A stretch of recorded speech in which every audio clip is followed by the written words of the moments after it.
Good morning, everyone, and good morning, Mr. McIntosh. Good morning.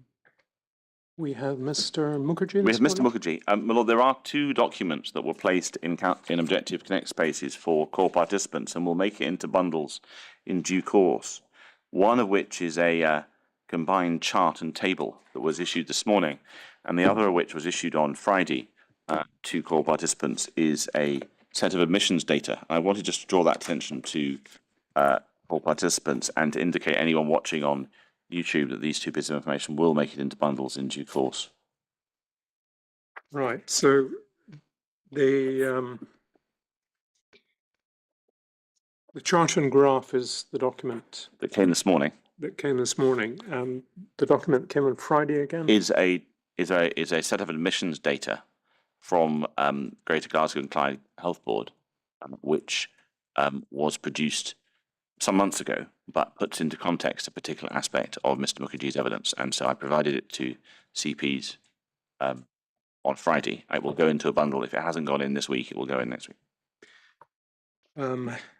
Thank you. I take it nothing arises from that.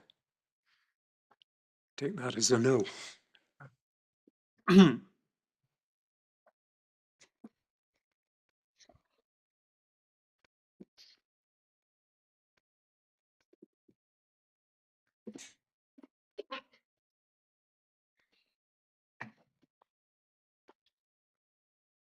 Good morning, Mr. Mookerjee. Good morning. As you're aware, you're about to be asked questions by Mr. McIntosh, but before you do that, I understand you're prepared to take the oath. Yes, sure. Sitting where you are, could I ask you to raise your right hand and repeat these words after me? I swear by Almighty God I swear by Almighty God that I will tell the truth, that I will tell the truth, the whole truth, the whole truth, and nothing but the truth. and nothing but the truth. Thank you very much, Mr. Mookerjee. Can I encourage you, when giving your evidence, perhaps to speak a little louder than you would in normal conversation? You have the microphones there, and that should help. Sure. But we have a space to fill. I want everyone to be able to hear you, and I want to be able to hear you, and I'm a little hard of hearing. So just maybe a little louder than you would normally speak. Sure. Yeah. We'll take a break probably at about 11:30 for coffee.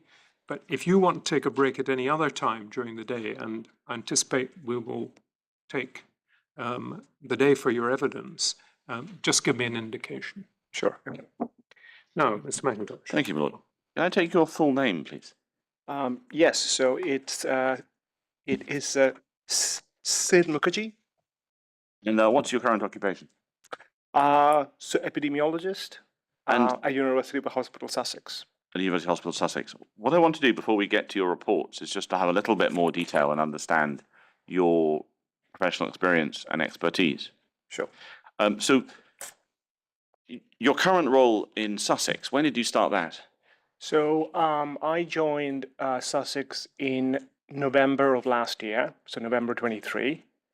So prior to that, I was the hospital epidemiologist at Imperial College Healthcare NHS Trust. And that's in London? Yes, and I was part of that large acute trust since I joined all the way back in February of 2011. And I took ownership in terms of leading the epidemiology unit in 2015 for the trust. And that was a role that I kept until I left in June of 2023. So this epidemiology unit, in which part of the hospital's organisation does it sit? So both at Imperial College London and at Sussex Hospitals, the role of the hospital epidemiologist has always sat within within the infection control department. So the IPC department. And the IPC department, as you know, so for example, at Imperial College was across a set of 4 hospitals, and it is similar for Sussex. So the epidemiologist is essentially, well, as the name suggests, the epidemiologist for the hospital, and so working for the hospital, but based within the IPC unit. How many members of staff form the epidemiology team in Sussex? Well, currently, I was offered the opportunity to build the epidemiology unit, well, at Sussex. So currently, it is myself. Right. And in London at the UCL, what was the team? At Imperial College, the NHS Trust, at its height, as the operations lead for the epidemiology unit, there would have been around five or six people. And within the infection control team at UCL, Imperial College rather, Yeah, to whom did you report? So as a hospital epidemiologist, you would report directly to what we call in London as the operational head for IPC. Right. Which is normally the director of IPC. So my immediate so the person who would be managing me would be the DIPSI or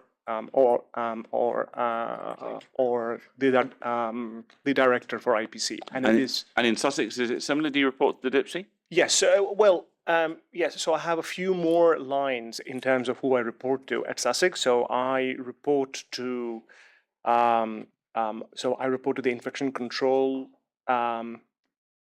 Yes, the lead of infection control, who will be the ICD or the doctor. Yeah. I also report to the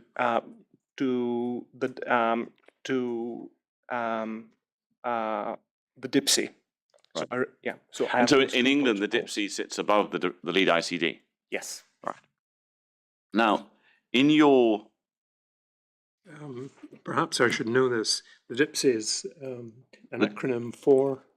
DIPSI is the Director of Infection Prevention. Right. Okay. Thank Control. you. Yeah, I'm used to saying the acronym because. So in an English hospital, the Director of Infection Prevention Control is the Director of the Infection Control team, and they will have reporting to them the lead infection control doctor, the lead infection control nurse, and in your case, the epidemiologist, and others, no doubt. Yeah, absolutely. Right. So what sort of epidemiology exercises do you carry out in your current role in Sussex?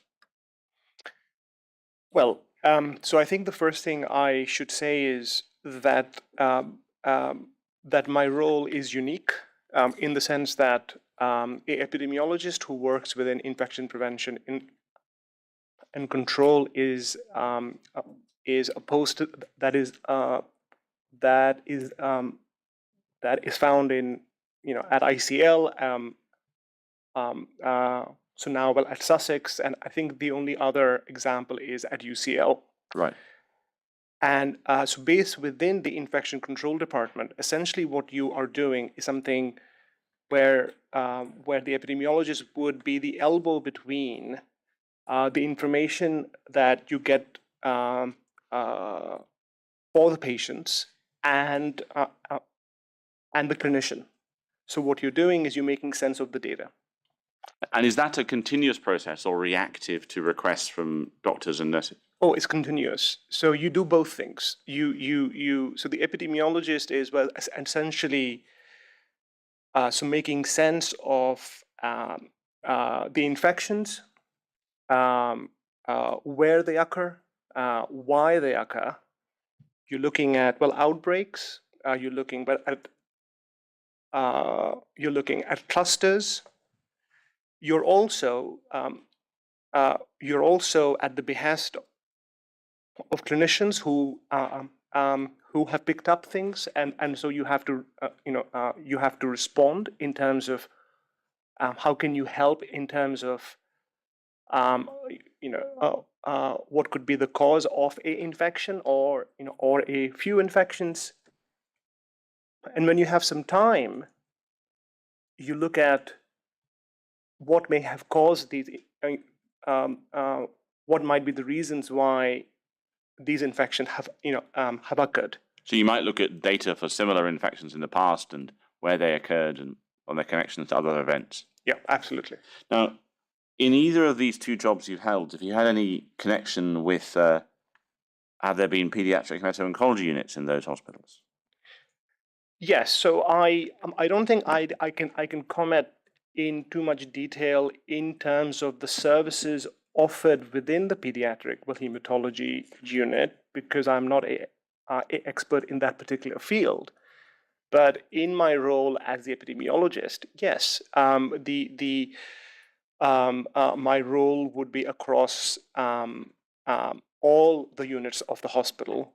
And to my best recollection, yes, the pediatric neonatology unit at Imperial College London was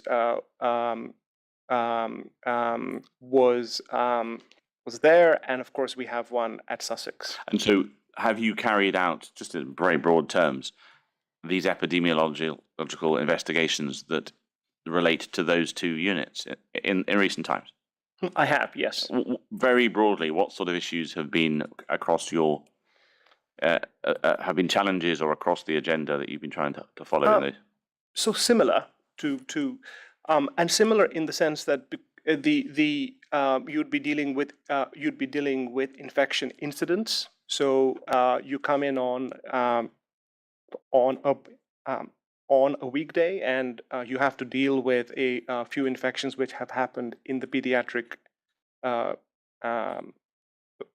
and you can have a infection. So you then have to look into a patient, or you might have to look at a cluster, and you have to make sense of what these infections are, what the bugs are, where are the patients, are these patients linked in terms of have they given it to each other, and you then always ask in terms of the source, is the source the fact that, so for example, have these patients all been in the same room, for example, and therefore they have got this from each other, so transmission, or is it the fact that there are other causes such as the environment, water, or any sort of line that you may have inserted into the patient. Right. So you were asked to produce a report for us, and you ended up producing 4 documents, yes, which have now been joined by a 5th, which we'll come to. What I want to do formally, in a sense, is just to identify what they are before we look at what happened. So I wonder if we could first put your quantitative infection link report from the 9th of May 24, which is bundle 21, volume 1, document 1, page 3. Now this report, did you produce this report in May? yes, And will we eventually have to deal with how you reacted to comments provided by core participants? You know, if you nod, the poor person doing the transcript is not going to be able to write that down. Yes. The second report is the supplementary report of the 12th of August 24, which is the same volume, but now it's page 71. And you produced that on the 12th of August. Yes. And you provided with it, which precedes it immediately in the bundle, a note from me, which set out Yes. various things I asked you to do. Yes. Right. And then you produced an addendum to that report on the 16th of October 24, which is the same volume, page 767. Absolutely, yes. And that followed a consultation. Yes. Right. However, it turns out there was a small error in this report, and the version in the final bundle is a corrected version. I wonder if we can go to page 772. So we're going to get to what this means in general, but very roughly, just so that the correction makes sense, what does this chart, this figure show? So figure 2, so essentially shows a trend graph for the period, so 2015 to 2022 for each of the aggregated years, and it looks at the individual rate of infection per 1,000 admissions for the physical space of 2A and 6A, and we look at it both in terms of first, so 2A in green, and then 6A in yellow, and then aggregated. And that so 2A and 6A, those are overnight only admissions? This, yes. Yes. And then the dotted purple line, is that an aggregate of the two lines? Yes, it is. Now, after you'd issued this report, did Dr. Mumford notice that there was a numerical error on the labels in the chart? What was that was changed? So Dr. Mumford had noted that 2 of the values were pertaining to the dotted line in purple, so Ward 2A and 6A, about aggregated rate of infection at 2018 and 2022 were incorrect. And these numbers on the dotted line, should they be the same as the equivalent figure on page 91? We go to page 91. Because it's effectively the same. Yes, it is the same graph. Same graph. So the one on page 772 was initially mislabeled. Yes. And you corrected it, and the final version on the website is the correct version. Yes. Right. Now, you were also asked to produce response to a questionnaire sent as a result of Direction 5 questions to your first report. And that's Bundle 21, Volume 6, Document 3, page 104. Now, that's the letter from Mr. Nolan, but if you go to the next page, this is your, effectively a further report in answering the questions. Yes. Yes. Right. And if we go to the end of that document, we'll step on through it, we discover one more page, that it was written on the 11th of August. Yes. In addition, have you produced, and we'll come back to why you did this later, a revised version of the figure 2 table, which my colleague hopefully put on the screen just now, which I was explaining to my lord and the chair, was produced last night at my request. Now, we'll come back to why you did this and what the extra purple line means at the appropriate point. Sure. What I want to do is just check that, are you willing to adopt, subject to the fact that later reports may correct earlier reports, all 5 documents as part of your evidence? Absolutely. Right. If we could take that off the screen, what I want to do is to go back to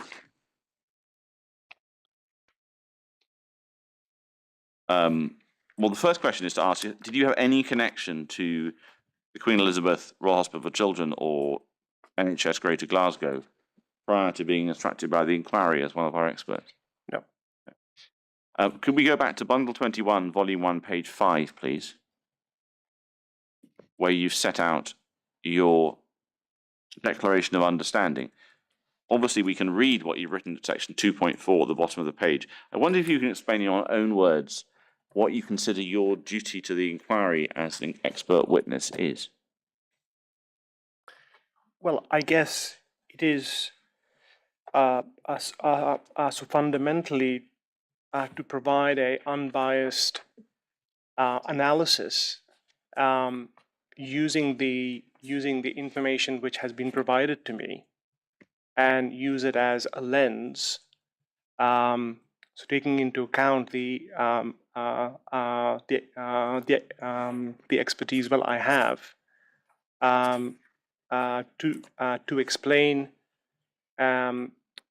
what the trend in infections are, what is the variation in the trend of infections, and how does the trend of infections then compare to the trend in voter positivity. And if in your investigations you're faced with a realization that you have misunderstood something or that there is an error in your calculation, what are you required to do? To correct it. And to bring it to our attention. Yes, absolutely. Okay. Now, what I want to do is just to check on before we look at the text off the screen, please. Did you take part in a visit to the hospital? I don't think I did. No. In that case, you're the only expert who hasn't there, right? Yeah. So, have your knowledge about the shape and structure of the nature of the Schehalian unit, the cohort of Schehalian patients, the locations of wards, where does that come from? So interesting, because I think it is often the case that regardless of the work, that the lens or that is used by a epidemiologist like me is the information that is that he or she is given. So I guess it's my understanding of the unit, the infections is from the information which has been provided to me, and I can extrapolate, well, based on my experience, which is now for about 14 years, so working within large hospitals and how these units look. And how do you deal with a circumstance where your the image in your mind of how a particular unit is organized turns out to be inconsistent with the data that you receive? What do you have to do then?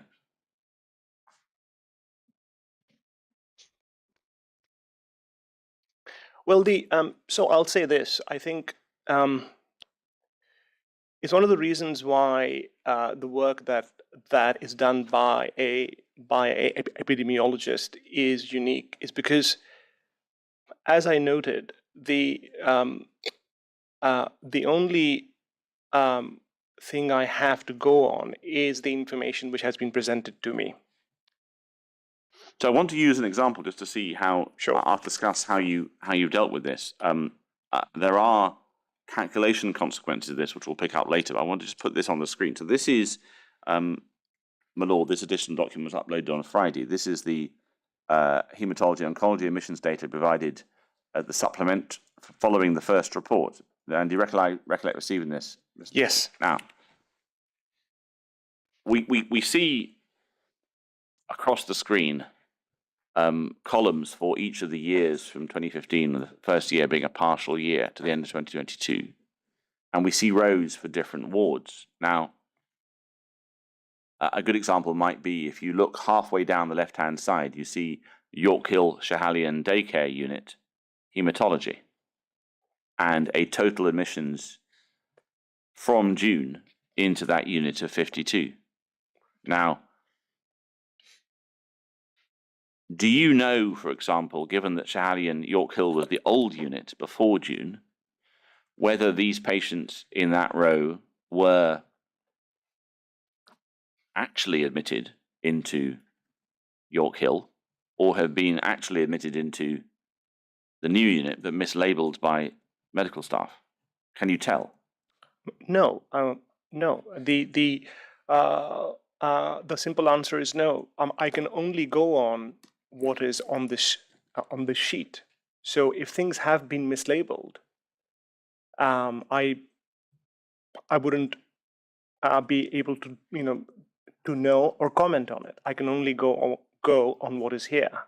And so, for example, would it be fair to say that the inquiry suggested probably to you that the inquiry team suggested that the evidence we'd heard in the first two hearings was that the Schehalian cohort occupied two wards originally, 2A and 2B, and that's where they were to be found, and that's the broad approach your understood followed that approach.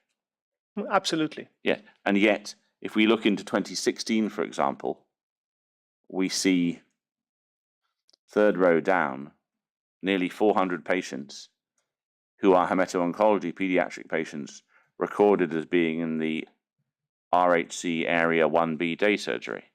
Now, given that's not 2A or 2B, did you take account of those patients? No, and the reason for that is because when you present it with what we see here, which is a lot of data, you need to go back to the ask, and the ask was that I look at the rate of infection in the Schiehallion unit, and my understanding of the Schiehallion unit is that these were units prior to the decant in 2018 were 2A and 2B, and post decant to some extent 4B and 6A. We'll come back to this in more detail at the right point of the narrative, but I wanted just to touch on it before we went into detail. Let's take that off the screen. Conscious having dipped our toe into the data a little early, what I want to do now is you've already explained what you thought you were trying to achieve, but before we go into how you did it, I wonder if we can look at your first report. So that's Bundle 21, Volume 1, page 12, and the issue of how on earth do you work out causation from data? So actually it starts on the previous page, page 11, 5.5, and you have a quote at the bottom of the page from Kundi. And I wonder if you can explain, you don't need to read this through, we can read the next page or so, but just give us an idea of how you, as an epidemiologist, in this sort of context, try and understand causation by reference to data. So I think to start us off and to start me off, there are many things that you can understand from the term causality, and when it comes to the realm of infections within a hospital and the sources of those infections, you are not, or you are taking the definition of causality that I have noted in paragraph 5.5.3, which is that you're looking at the association. And in this case, you're looking at the association between the exposure variable, which in this case is the microbiology from the water, and you're looking at the outcome variable, which in this case are infections. And you're looking at how are those two variables associated. So essentially, in layman's terms, what is the relationship between these two things? So if one goes up, what happens to the other one? What happens to the other? And broadly, if one goes up, if the exposure goes up, because you have to start somewhere. Yes. If the exposure goes up, what happens to the outcome?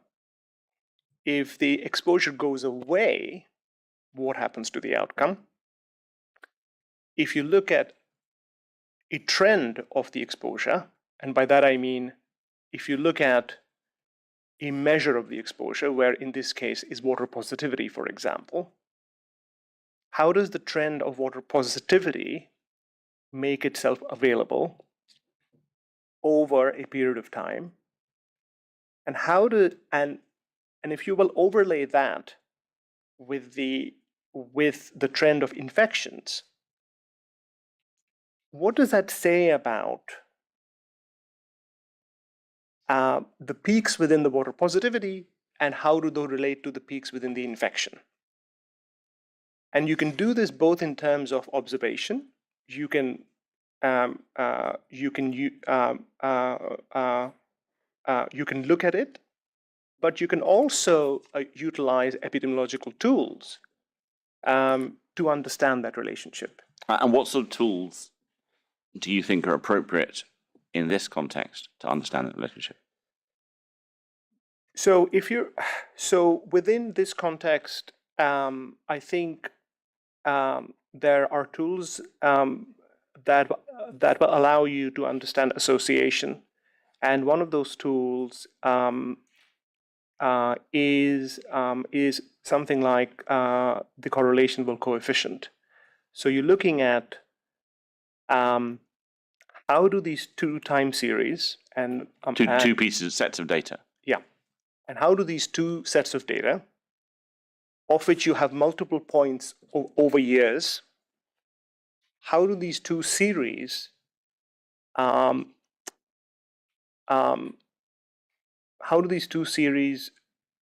first of all present themselves, and how are they associated with each other? And what you are so essentially asking of an epidemiologist is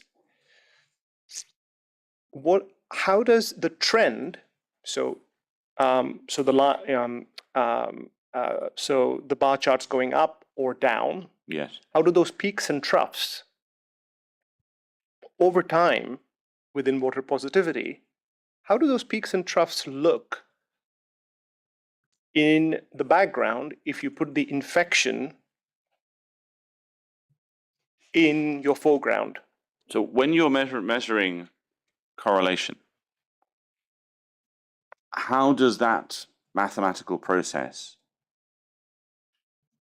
give you comfort, if that's the right word, that there is some form of correlation? What's the mathematical, I mean, keeping it at a level, bearing in mind I don't think any of us are mathematicians here apart from yourself. Sure. How does correlation work in the way that it gives you some assurance that there's something going on?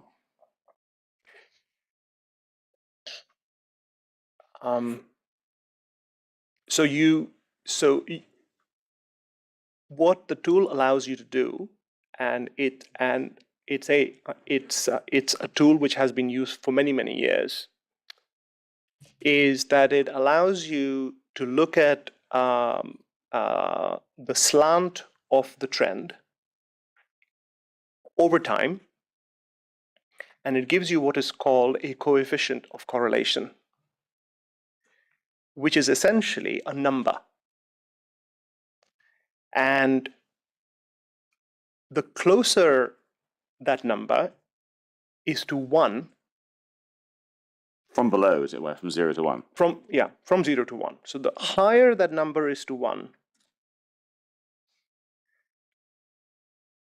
the more associated these two values are. As that number gets closer to 0, you can take from it that these two values are less associated with each other. So essentially, they are not associated, and they are presenting themselves as one is not linked to the other. They're more independent, essentially. They're more, yes. Okay. Yeah, exactly. Now,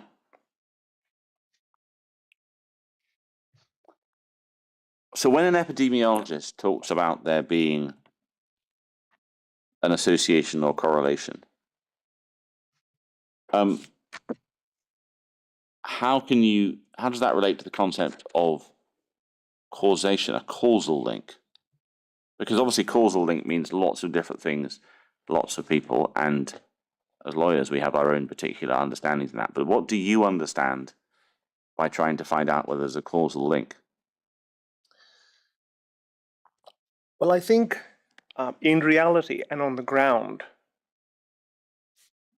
what you're looking for is on the balance of probabilities that the exposure variable is linked to the outcome variable. So that level of correlation we talked about. Yes. So can you ever do any better than that as an epidemiologist? No. So a scientist might be able to run a prospective study and a randomized if it was ethically appropriate, but you can't do that. This is correlations, the bee's knees for your point of view. Yes, because what you would have to really do if we wanted to go down the academic route of saying that a exposure variable like the microbes in water can cause infections in patients is to essentially do something that is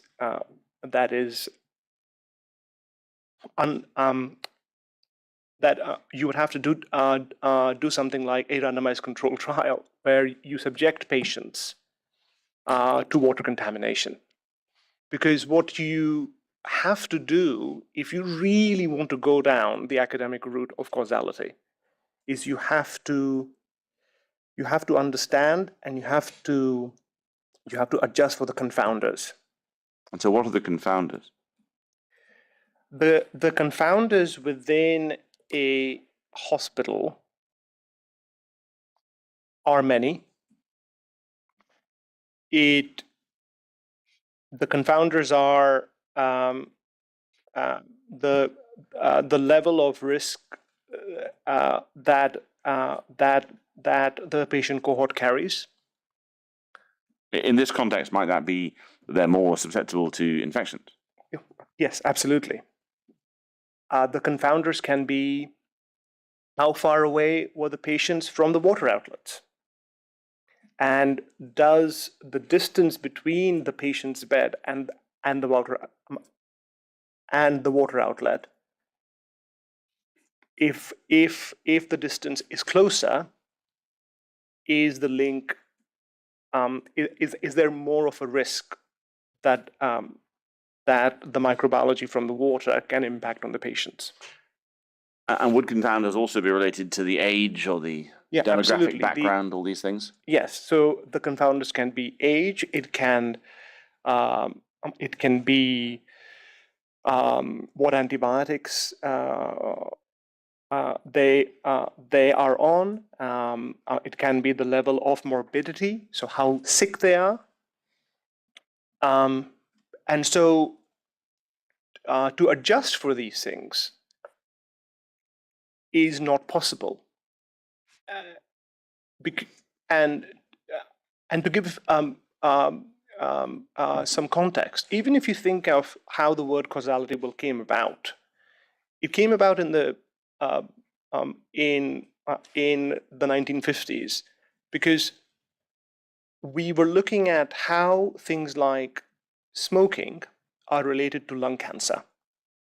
And you often hear people sort of say that there is a causal link between those who smoke and your risk of lung cancer. That if you smoke, you get lung cancer, but that is not absolutely the case. Because what smoking does is it will increase your risk of lung cancer, but no one can say that if you smoke, you will get lung cancer, and that is what causality is trying to ask of us. It is concerned with, in my mind, a academic pursuit of linking two things where the exposure will 100% of the time lead to the outcome, and that the outcome can not happen without the exposure. So it's trying to understand whether the nature of the risk that an exposure causes and whether it's significant. Well, more than that, because actually, if you ask that question, what you're doing is you are asking something that is much more practical. So, for example, if we can use the same example, what you said right now is asking the question that if you smoke for 60 years, what is your risk of lung cancer? Right. And so you are asking that if you smoke from the age of 15 to 60, what is the risk as compared to someone who smokes 2 cigarettes in their entire lifetime? What causality is trying to do is trying to ask a very specific question, which does not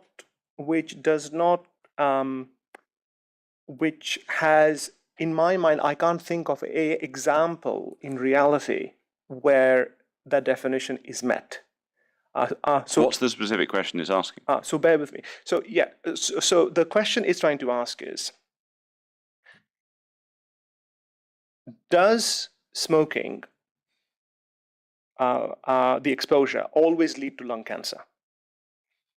The answer to that in practical terms is no, because we know people who have smoked who don't get lung cancer. It's then trying to flip it over its head and go,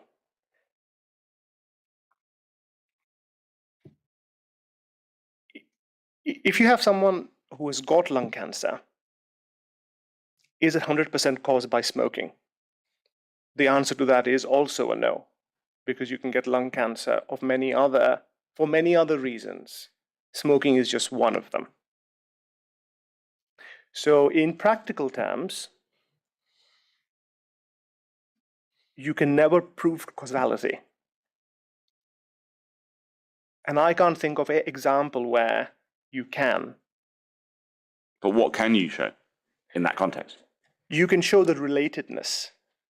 So I'll use a few synonyms. You can show relatedness, you can show association, and you can show the degree of association. And is that what you're trying to do in these papers for us? Mm-hmm. Absolutely. Right.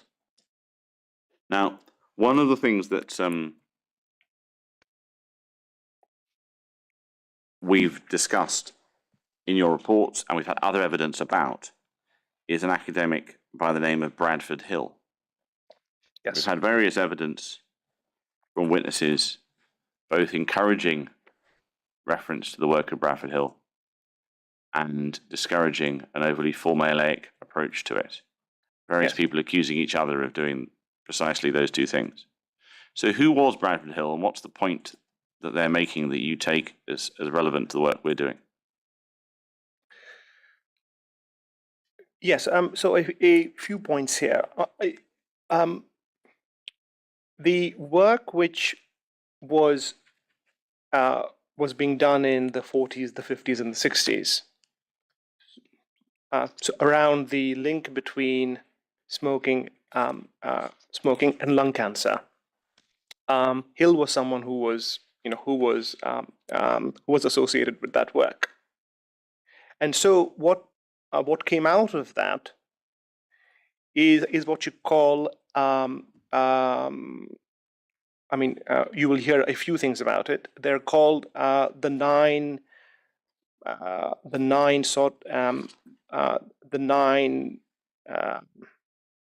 the word for this are guidelines. And do we find them on page 14 if you're... And you can find them on page 14, yeah. They are also referred to as postulates. Right. But what is key, and Bradford Hill himself said, and I quote from paragraph 5.9. That's page 13. Yeah, from page 13, is that what the nine the postulates do is that they outline the core things that one needs to think about in terms of frequency, the association, and the impact to aid people like myself when they are interrogating the evidence. And he himself noted that, and he advised against, and here I've noted this in 5.10, none of my 9 viewpoints can bring indisputable evidence for or against the cause and effect hypothesis. And how I read that is that what these 9 postulates do is they provide a framework from which to work and from which one can you can use to make sense of the evidence. Okay. Before we leave this section, I want to just go to 5.7 on page 13. So I just want to check we can zoom in on the top of the half of the page, please. Am I right in thinking that 5.7 is effectively your hypothesis that you're wanting to investigate? Yes. Right. Now, before we move on to how you did that, I want to just take you to a particular document. This is the Public Health Commentary on the draft case notes review prepared by Dr. Crichton in February 2021, which we took her to, and we took Professor Stevens and Professor Wilcox to. So that's Bundle 27, Volume 6, Document 29, page 310. Now, there's a lot in this, but the point I wanted to put to you was the third and fourth paragraphs. The third paragraph goes, given the known and well-published risks of infections among this group of patients, it would be useful to overcome the limitations of descriptive epidemiology, time, place, person, showing crude numbers of patients by pathogens along timeline through additional epidemiological analysis. And then useful additional analysis would be calculating incidence of infections of interest in the population at risk, establishing the trend of infections in time, comparison incident rates and other comparative units in Scotland, the UK, and published data, standardization of infection rates to account for known confounders like age, sex, ethnicity, deprivation, calculated expected rates of infections within the cohort based on published data. And then there's a reference to a HPS paper, which we'll come to later, the discussion of Bradford Hill, and then it turns, as it were, into a critique of the case notes review. Now, ignoring Professor Wilcox's comments, which I think are the second and third comments, and Professor Stevens' comments at the top, is there any similarity between what you have attempted to do and what one reads Dr. Crichton suggesting in these 2 paragraphs? So what is being suggested is 2 things. If we could just go over that first, because I think it is important to understand that, and for me to understand that as well, is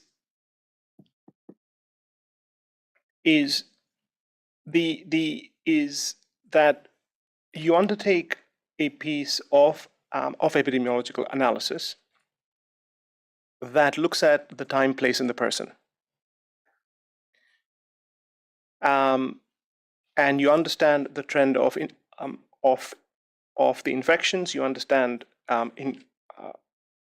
in this case, and we'll go back to this. The infections are the outcome variable, and the water is the exposure variable. So you look at the trend of the outcome variable. You look at the trend of the exposure variable, and it just says that that you look at it along the timeline. Now, the thing I would warn against here is showing crude numbers of patients, because of course what you really need to do, and what I've done in my reports, is to look past just the numbers of the infections and weight it for the activity. So you're measuring the rate of infections. So you're measuring the rate of infections per 1,000 something. Okay. It then goes on to say that you can compare these incidence rates. And then the third thing it then goes on to say is that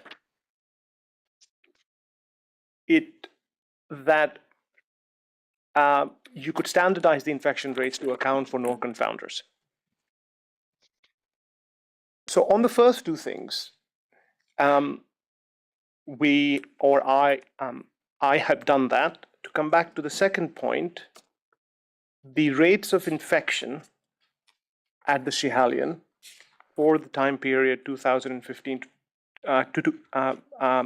2022 have been compared to comparator units.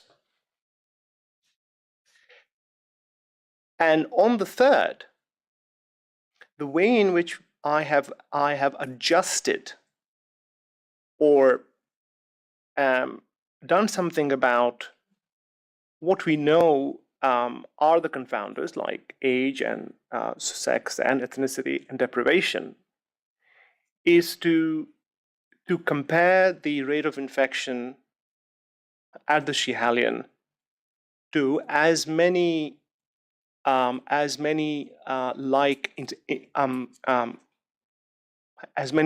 well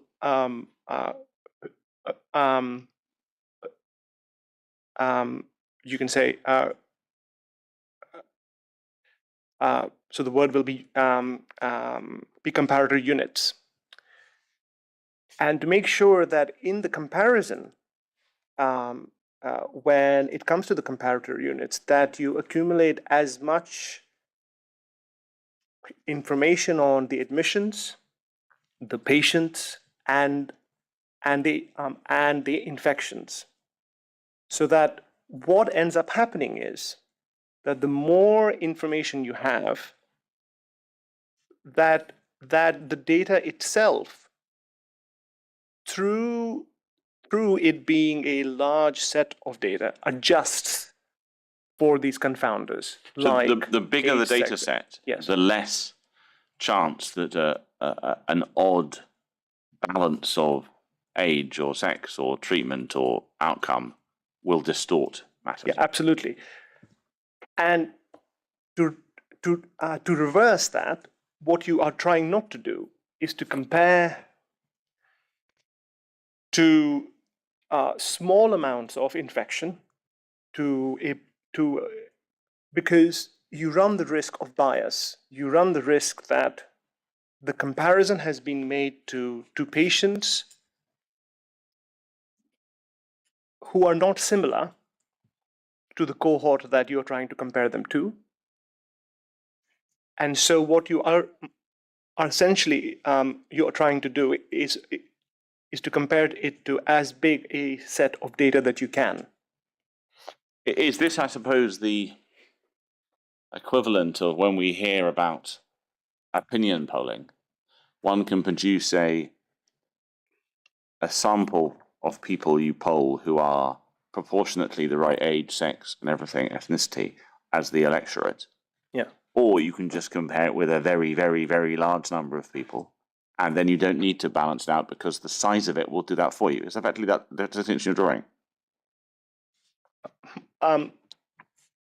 So before I say yes, there is a caveat, which is you have to balance two things. So here is you're looking at a very. We're not looking at the we're not looking at the electorate here. What we're looking at here is a very specific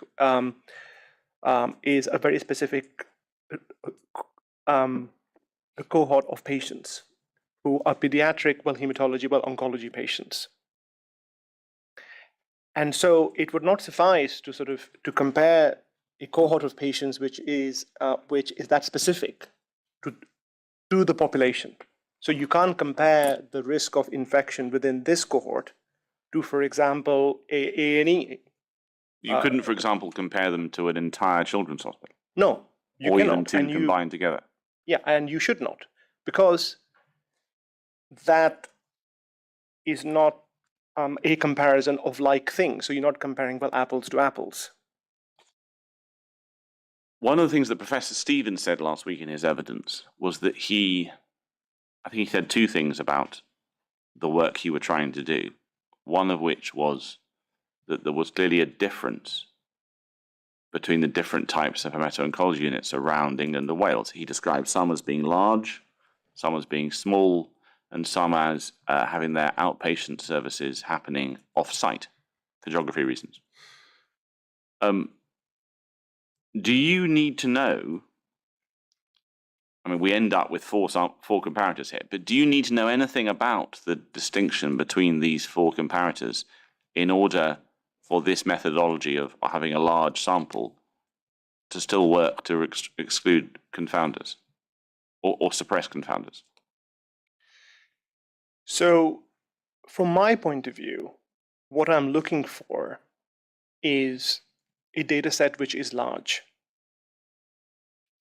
That's my first priority, but which is specific to the population that we are concerned with. Because that would allow me to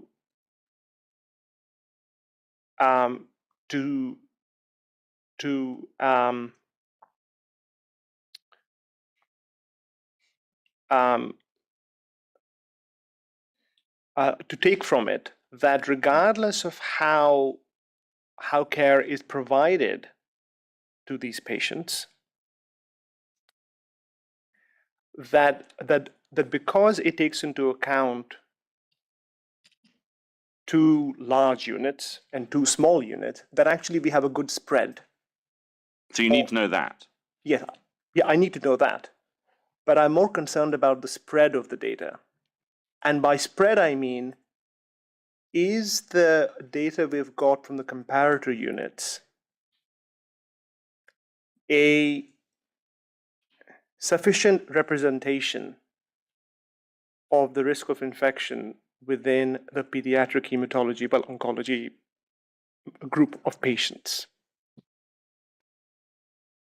Right. As an aside, so do you think you have that information? Well, I think yes. And I pause there because it's the best that I could do. We sent the freedom of information request to remind me, I think 15. Well, we see on page 21 of bundle 21, volume 1. We see at 7.2.4 the questions you asked. For the year of construction, the number of admissions, number of individual patients, the total number of blood cultures, total number of positive blood cultures, and a list of all of the numbers of all organisms by species isolated from blood cultures of patients in the pediatric oncology unit, whether significant or not, by site, peripheral, variant puncture, peripheral line or central line, by year, from 15 to 22, totaled and deduplicated for the same infection episode. And you then, over the page, we see the list of the hospitals that were asked. Now, you only got answers from 4, 7.2.6.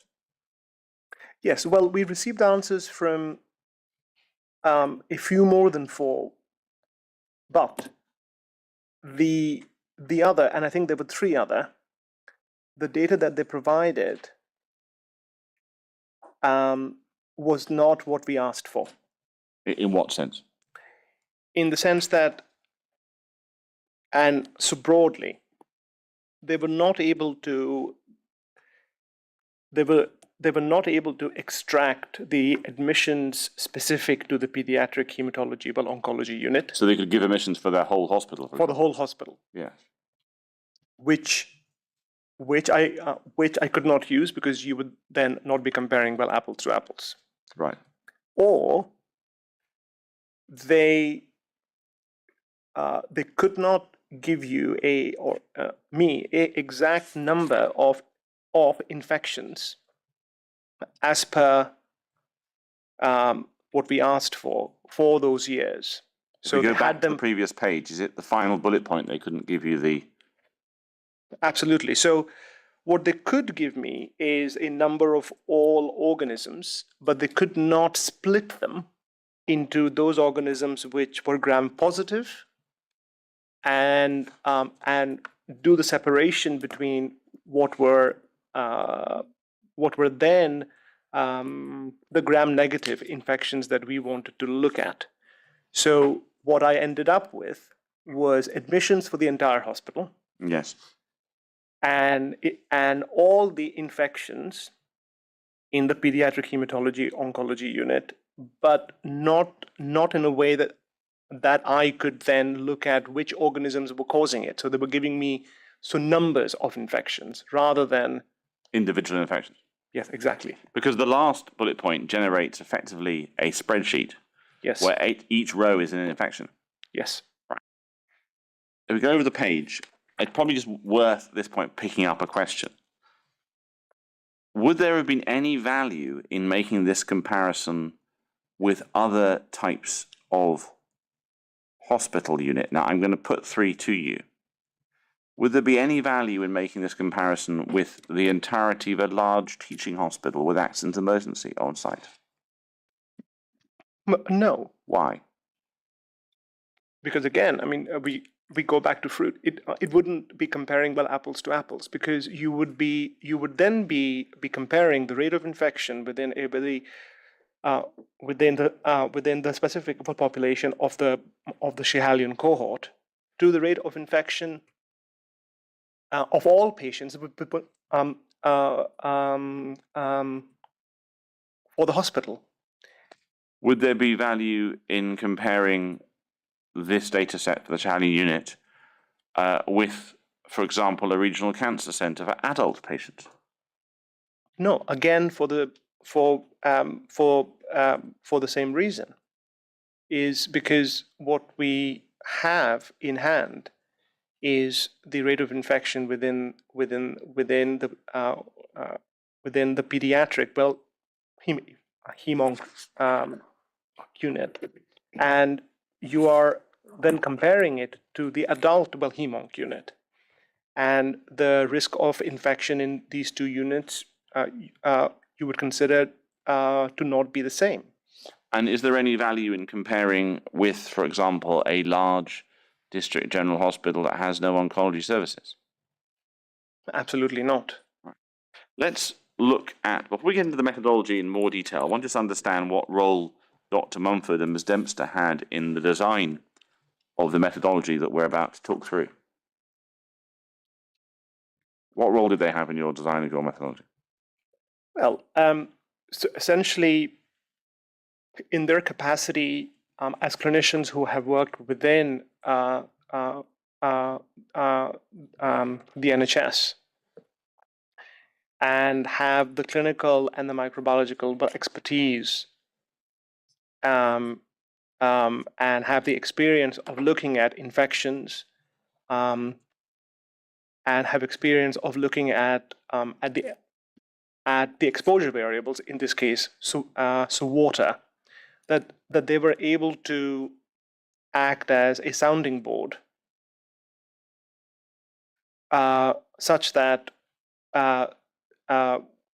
we went through the steps of the methodology as a unit. So that's the 3 of you working together. Yes, absolutely. And because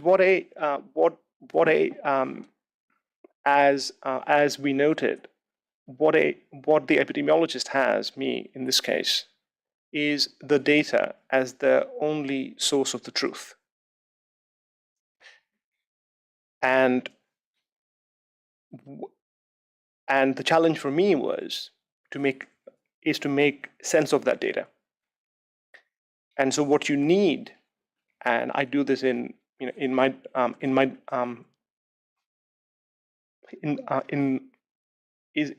that you need to speak to clinicians to understand that are the decisions and are the presumptions that you're making, are they true?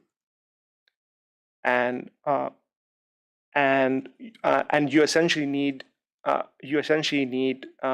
triangulate, so that you're not doing this in a vacuum, that you're doing it with someone who is working with patients, who understands patients, who has intimate knowledge of these infections, the microbiology, what causes them.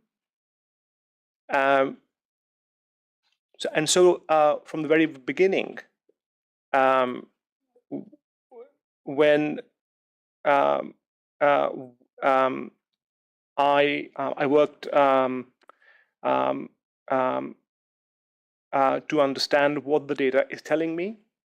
How do you well analyze it? Because of course, as you saw from the admissions list, for example, that I was given from NHS GGC, that it takes a lot of interpretation and it's a lot of work to understand what that set of data is trying to tell you.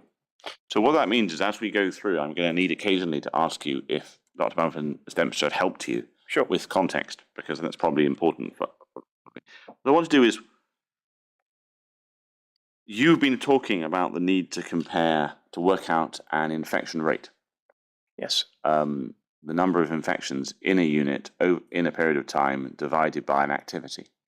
So what I wanted to do is to discuss that in broad terms. So I'm assuming that the number of infections in that period will be the numerator, Yes. the number on top of the fraction, Yes. and the measure of activity will become the denominator on the bottom of the fraction. Yes. Right. Now, we've talked about, or you've referred to, comparing with apples with apples. How do the numerator and the denominator have to relate to each other for this to be a success, this exercise in calculating an infection rate?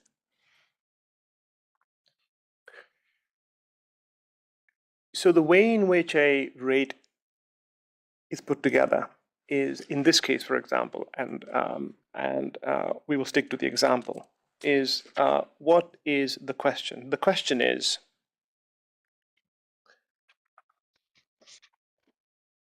that in a specific the cohort of patients,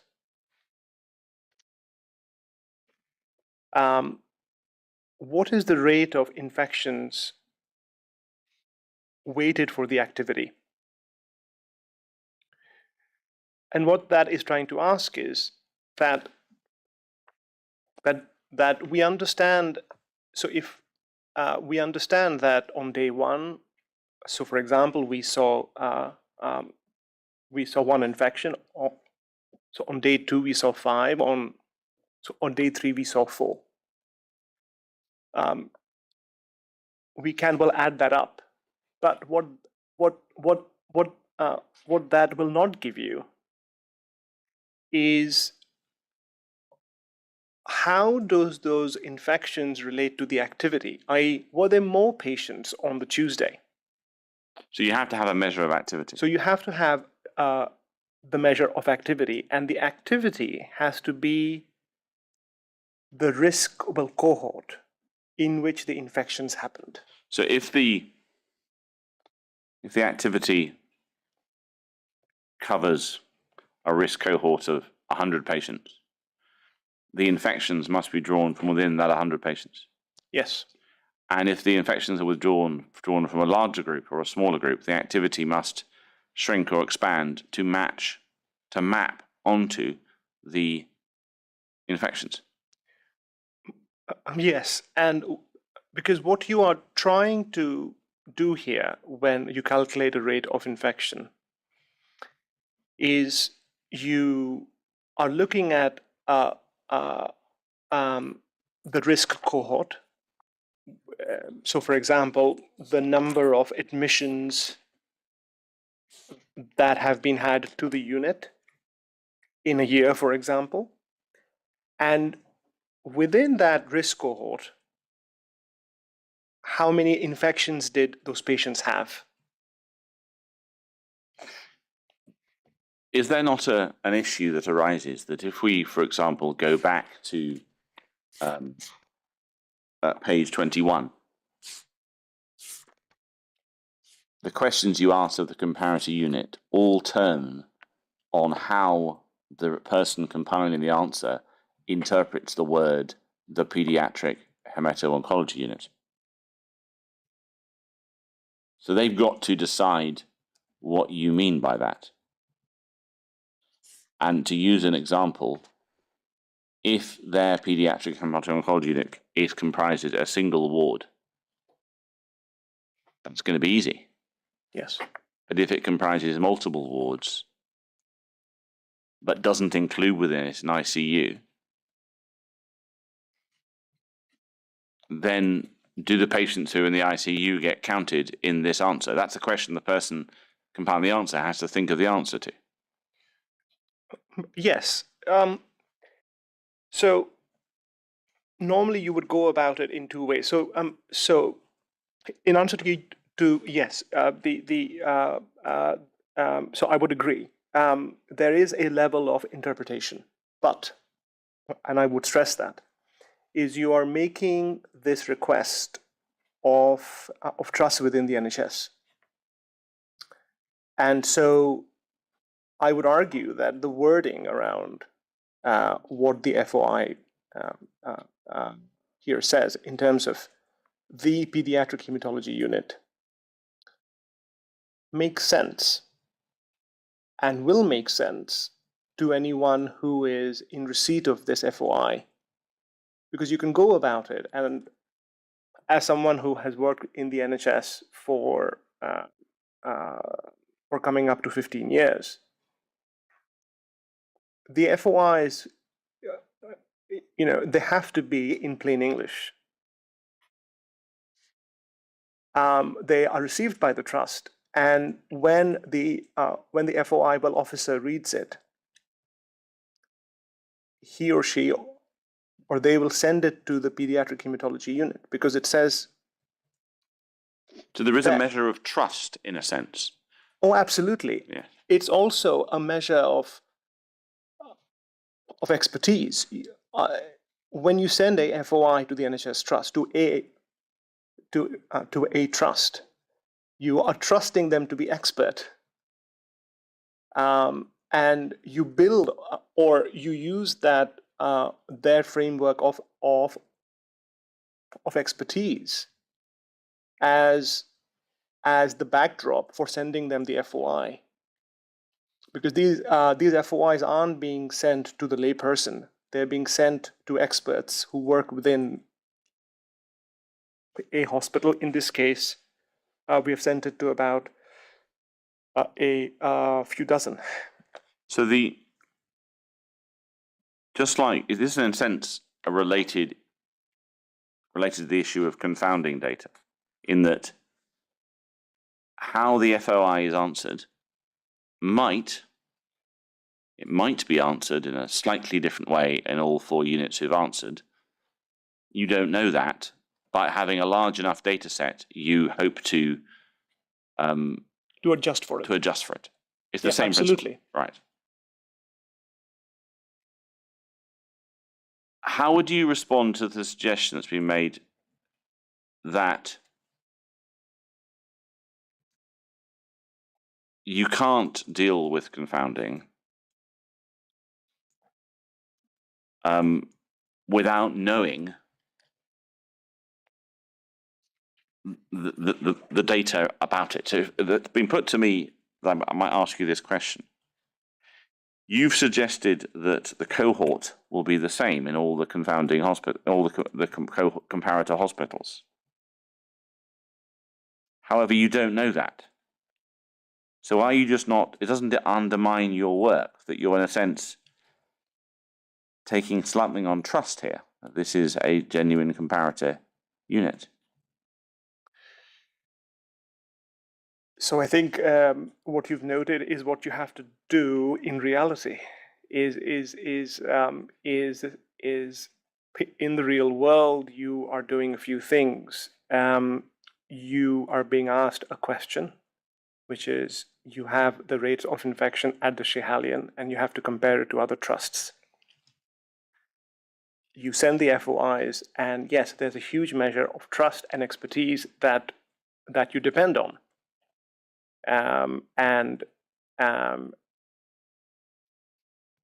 And you acknowledge the fact that there will be variability. You acknowledge it. So it will eventually become clear when we get on a little bit further on that the initial response to the equivalent request to Greater Glasgow for admission data produced only the overnight admissions, not all admissions. how would you know whether one of the other trusts had made the same mistake? Well, I would hope they did not, but you trust them to understand what is here, 7.2.4.2, the request, which is the number of admissions to the pediatric hematology oncology unit by year for the period. Because to any NHS trust that is trying to respond to that request, the ask is really clear, which is that you want the number of admissions. We are not asking you to split the admissions by overnight or the day cases. Because what is an admission, from your understanding, in a hospital? Well, so I'll answer that with my I'll answer that with the epidemiological hat on, because I can only do that.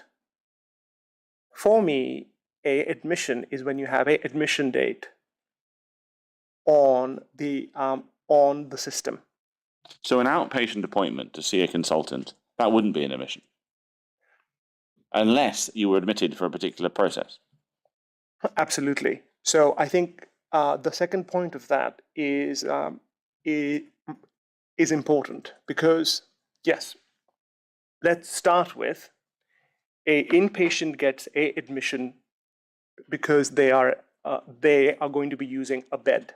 So they are, in layman's terms, they are admitted to the hospital, and therefore they are assigned a admission date. And in old language, they're clerked in. Yes, yeah, exactly. But there are more ways in which to care for patients other than moving them from A&E to a bed, which is, and especially when it comes to the pediatric hematology, oncology patient cohort, where, and I think this was a point which was repeated by Professor Stevens, that this cohort, or in this cohort, day cases are used extensively to provide care. So those day cases will be admitted, under your understanding? Yes, absolutely. And in fact, because of the kind of care being provided to those patients, which will involve instilling lines so that you can pass antibiotics or other drugs, there might be other minor procedures that these sorts of interventions require that there is a admission date on the system. And there's a very simple reason why, is because when it comes to the end of the month, and the NHS, the hospital, then want to be reimbursed by the government for the drugs that have been provided to the patient cohort, that it is linked to the admission of those patients. And so this is the England situation? Yeah, absolutely. And actually, in a lot of trusts, in order for certain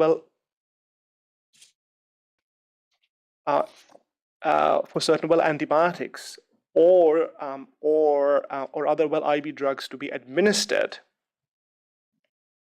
the pharmacy department has to have an admission date for that patient. So that's why you feel confident that the admission date in the comparator hospitals is calculated as you expect. Okay. Yep. However, I think this is a good time before the coffee break to talk about the choice of admission date as the denominator. I think we can finish that in 10 minutes. So you have used admission dates, or number of admissions. Yes. As your denominator. And that's what you requested in the FOI. And other witnesses have taken the view that occupied bed days is the best limiter. And just to bring us up to speed, and so you can recollect the evidence, we've had evidence I noted particularly from Dr. Kennedy and also from the authors of the various HPS reviews. Yes. And I think others did too, but just to pick on those two as public health doctors and infection and the National Infection Prevention Control Agency, they both took the view quite clearly that occupied bed days is the best measure of activity. And the reason they gave, I think, can be fairly summarized as this.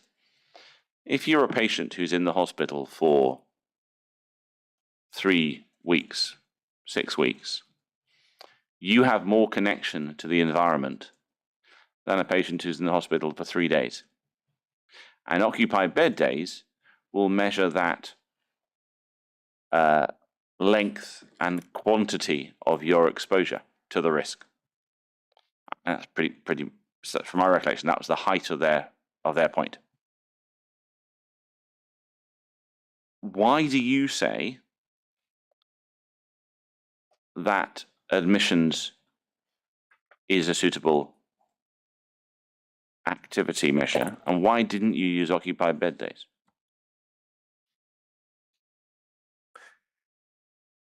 So a few things to say here. So bear with me. When you look at the pediatric hematology, oncology cohort of patients, you need to first understand, and this is where a lot of the back and forth between the other experts and myself was ongoing, is to understand how these patients how these patients are presented to the hospital. And the understanding is that the day admissions that these patients go to are maximized such that they don't have to spend time in the hospital in a bed. And so that they can receive all the care that they need to on that day. The caveat to that is, or a facet of that is, that the pediatric hematology oncology population receives a lot of care in day case episodes. Mm-hmm. So they are in and out a lot.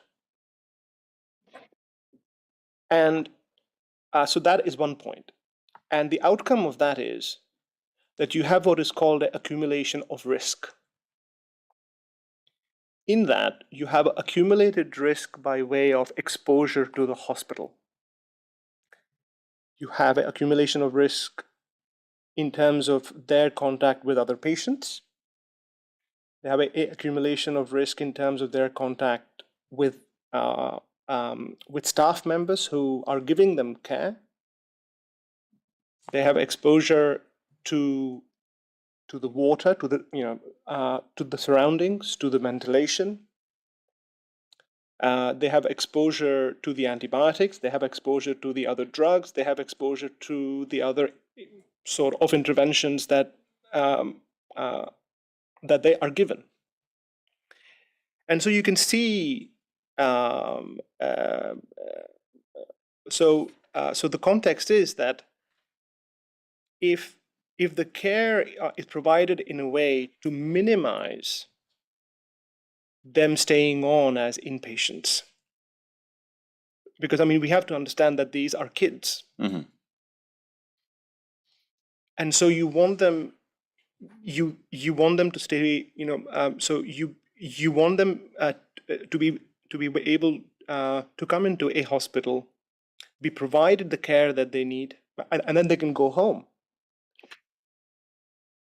Are you effectively saying that admissions captures that aspect and bed days doesn't?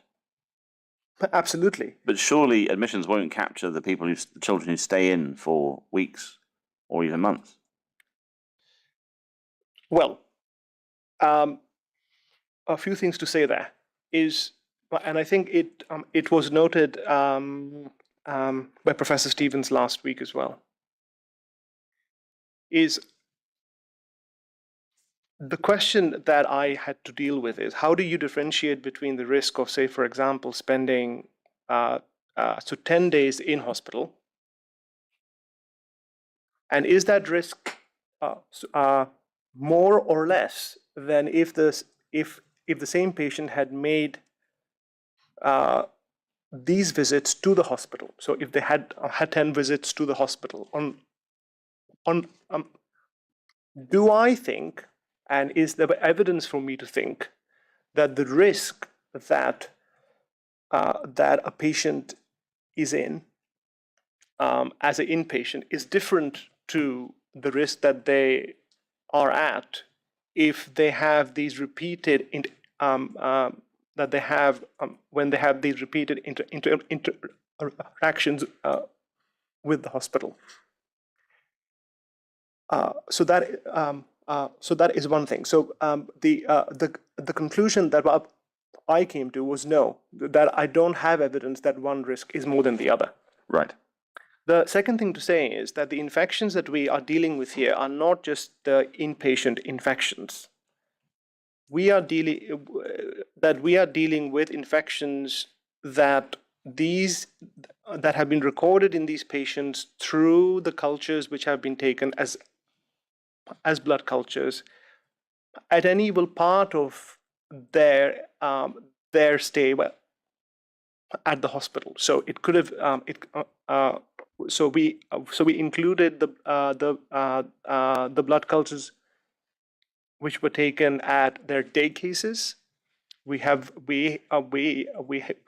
included the cultures which have been taken as inpatients, because and when you look at so both the UKHSA and the HPS the guidance, that both of these infections will be termed as healthcare associated, because as part of the definitions, if you have repeated interactions with the hospital, the resulting infection is termed as a healthcare associated infection.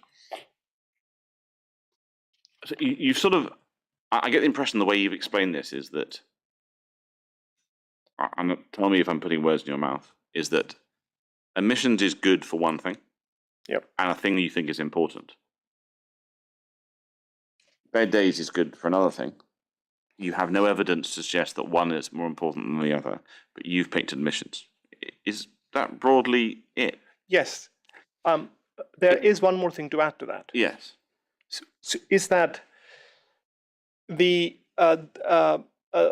fundamental work that I had to do was not just to look at the trend in the rate of infections at the Schiehallion, but to contextualize it. And to be able to contextualize it, you have to compare it to the rate of to the rate of infections at other hospitals.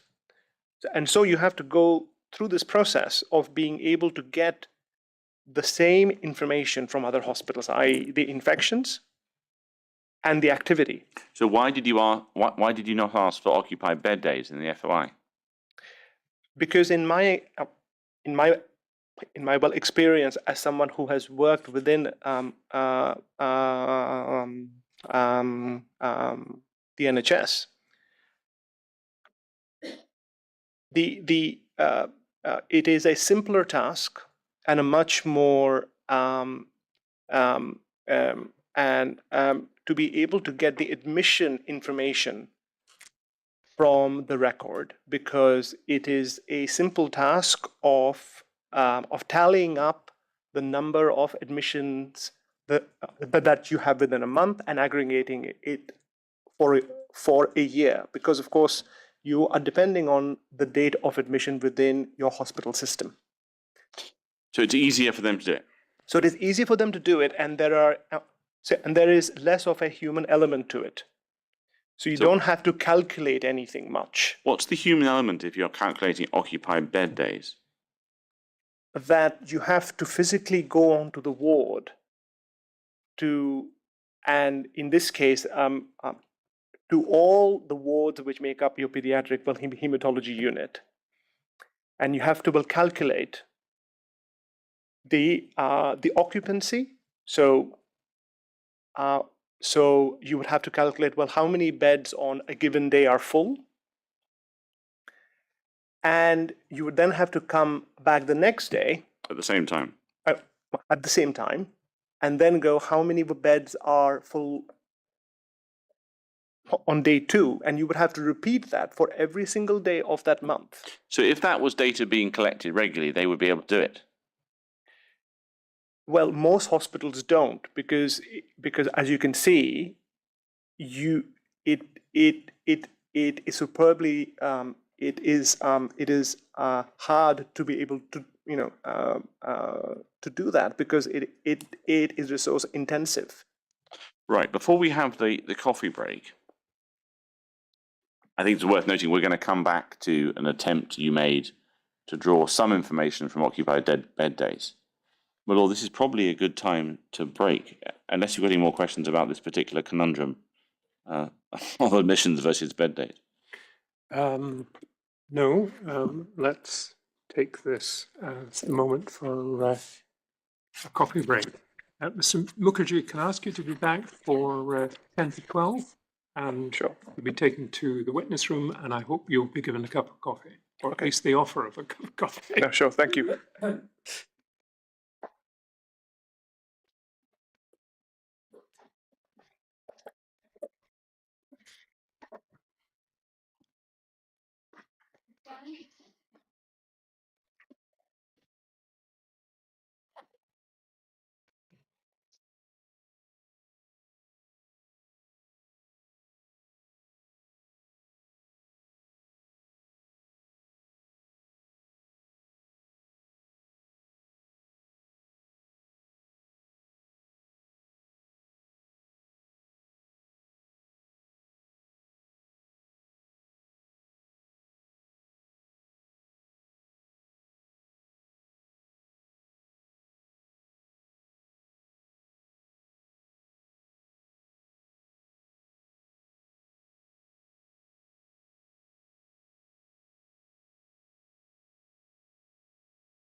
Mr. McIntosh. Thank you.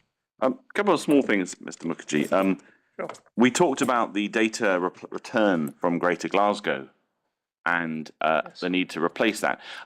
Did Greater Glasgow not also provide you with occupied bed day data as well? Yes. Yes, and we'll come to the use of that later. Sure. Well, I also noticed that the Cardiff and the Vale unit only provided bed days for under 14s. Yes. Does that restriction also apply to their admission data?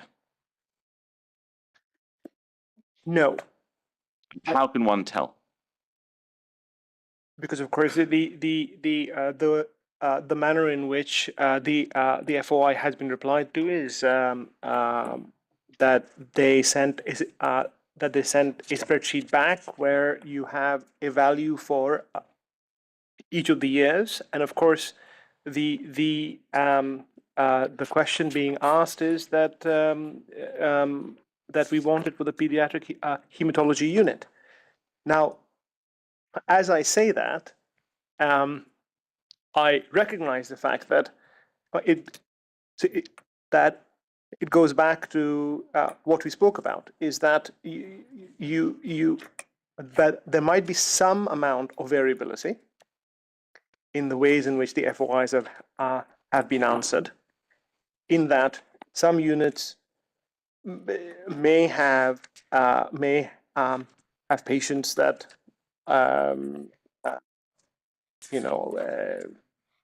that they are admitted to that are not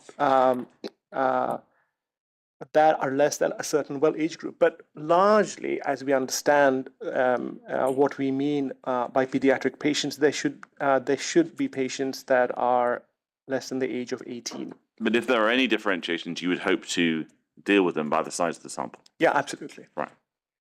What I want to do now is turn to the actual calculations you carried out and start with the numerator for the Schahalian unit, the rate of infections, for the top line of the calculation for the rate of infection of the Schahalian unit. Sure. And I wonder if we could go to Bundle 21, Volume 1, page 25.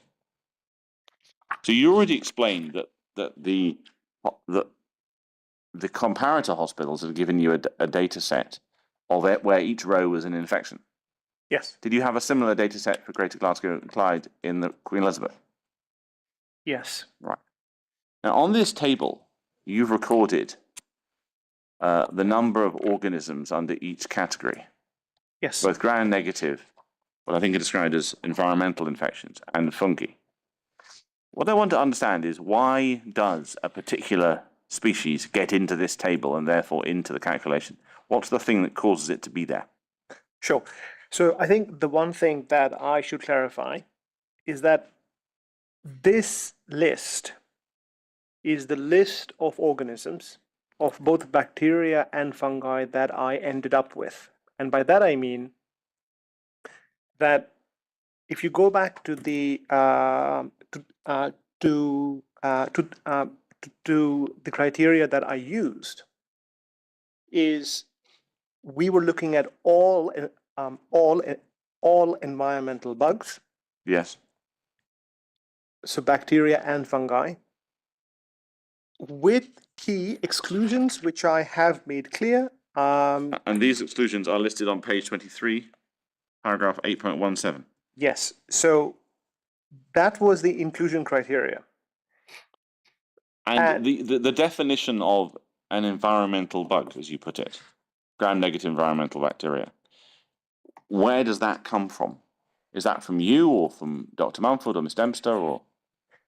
So collectively, Right. and through a thorough investigation of what we know from what has been published. There is variability in what the literature sort of states is a environmental bug, but largely there is agreement that these are bacteria or fungi that spend a large proportion of their lives in the environment, like water. And so if we look at the list on page 25, how does that, not the numbers, but the actual species involved, how does that compare, for example, with the bacteria considered by the case notes review? So, very well. There is actually significant, overlap between the list that you see here on my report on page 25 and the case note review. Have you been able to look at the connection between this list and, say, the list used in the HPS 2019 reports? Yes, I have. And is there a similar or different? No, there is considerable lack of overlap between my report and the HPS report. Which one has more bacteria in it, is the way of putting it? So mine does. Right. Now, one of the things that's I think intrigues the inquiry, or and certainly intrigues me, is, and I want to resolve, is there are some species that seem important in the evidence that we've heard.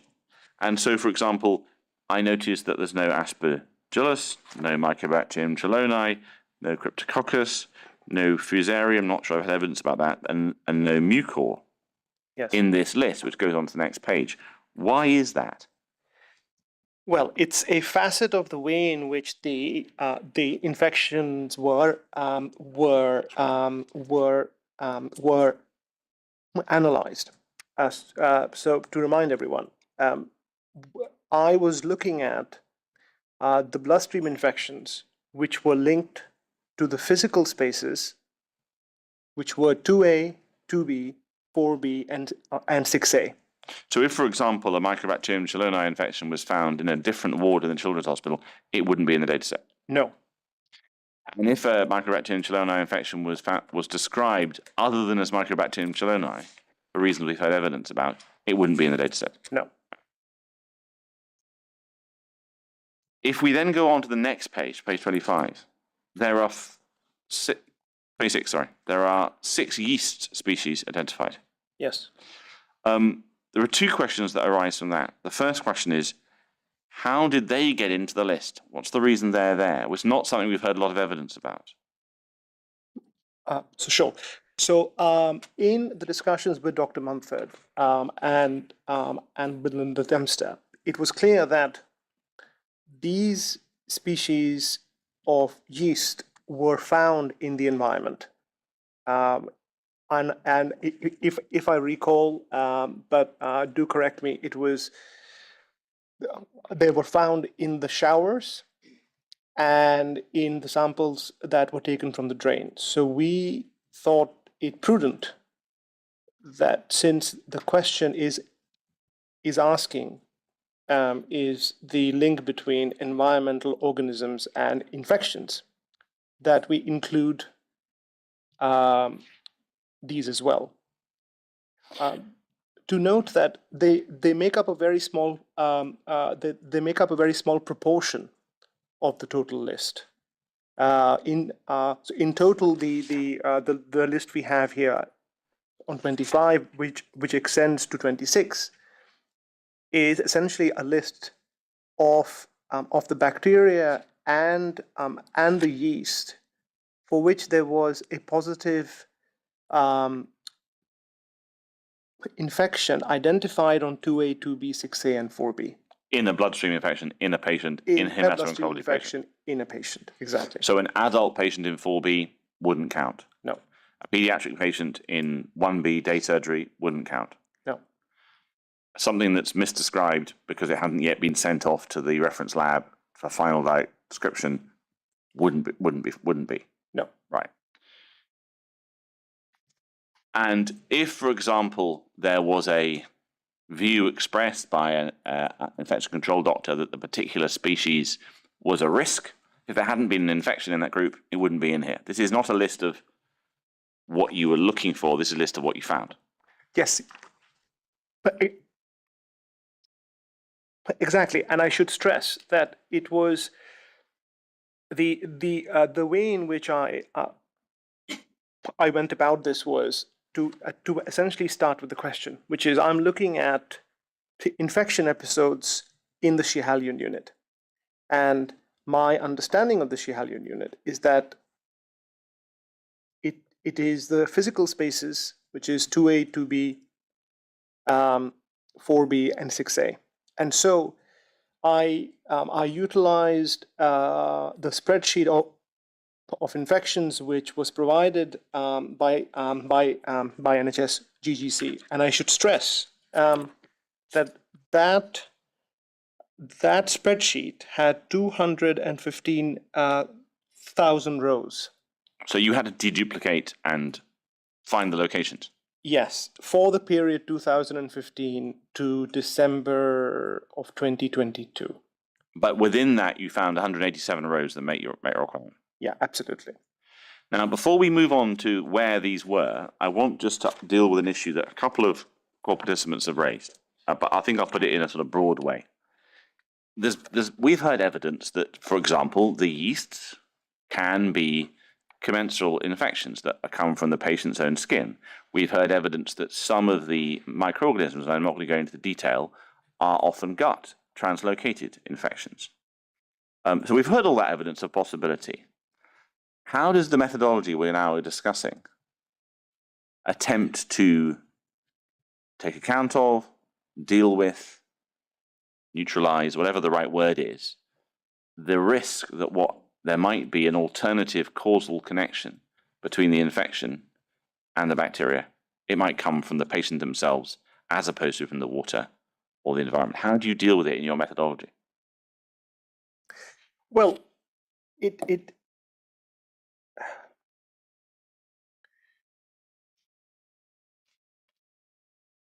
by asking the question that is there another plausible explanation, and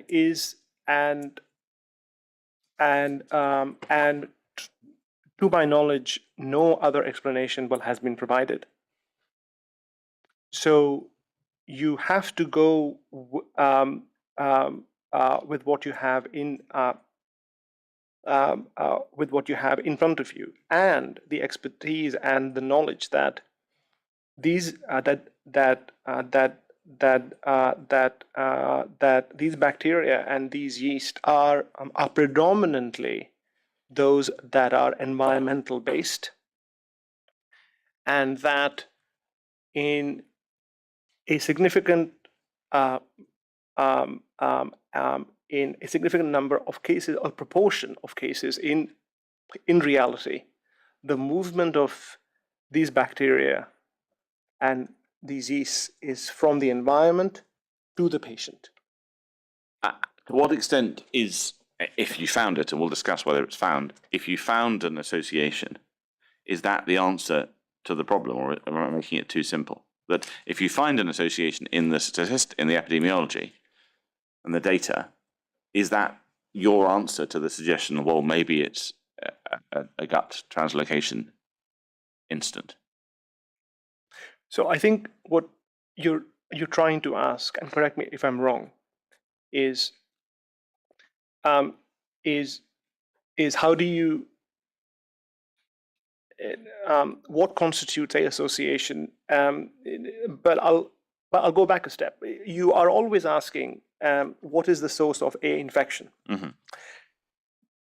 We know that work had already been done in terms of those infections which were line associated.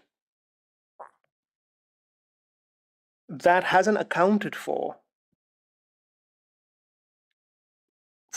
these infections. We are still dealing with the reality that is that we've had these infections over the period of 8 years. So the question being asked, and I mean, here is where the hypothesis is there's no other explanation. So, and therefore you have to start somewhere. And the hypothesis is that somewhere is you ask the question, without any other reason, I think that I will start with that the outcome variable here, which are the infections, are linked somehow, or are associated to some degree to the exposure variable, which is water. So effectively what you're doing, if I understand it correctly, is you are testing this hypothesis. Yep. You're not testing any other hypotheses. If you got a very strong association signal, that would be interesting and relevant to a discussion about which hypothesis is right. But it doesn't answer anything other than the hypothesis that you've been asked, which is there a link? Absolutely, because in testing of the by setting your hypothesis and the methodology and the outcome, what you want to get to is a point where you say one of two things: that the outcomes that have come out of my analysis agree with the hypothesis, or in fact they don't. So I could have come up with a outcome where the results of the analysis that I carried out said in clear terms that there is no association, and therefore I would then have to reject the hypothesis. Right. This is a possibly cruel question, but I'll try and set it up. We heard evidence from a completely different methodology from the case notes review, and they reached a view, for better or worse, that around about 30% of the cases that they looked at were more likely than not to have an link to the environment. So let's imagine a scenario where some omnipotent agency tells us that amongst your 187 infections here, 30% are linked to the environment and 30% are enteric gut translocation cases. If that was going on, what would the output from this exercise tell you? What would you see? Compare with a scenario where 70% were linked to the environment. How would the output look different? I mean, in basic terms, when you look at the time series of the water positivity, and you look at the time series of the infections, they wouldn't match. Because the enteric wouldn't be affected by the water positive. Exactly. And I should say that one of Bradford Hill's rules,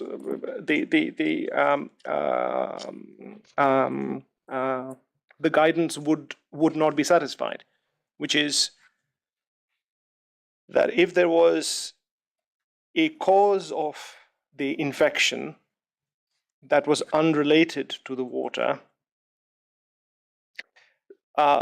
then when the water positivity dropped, the infection, the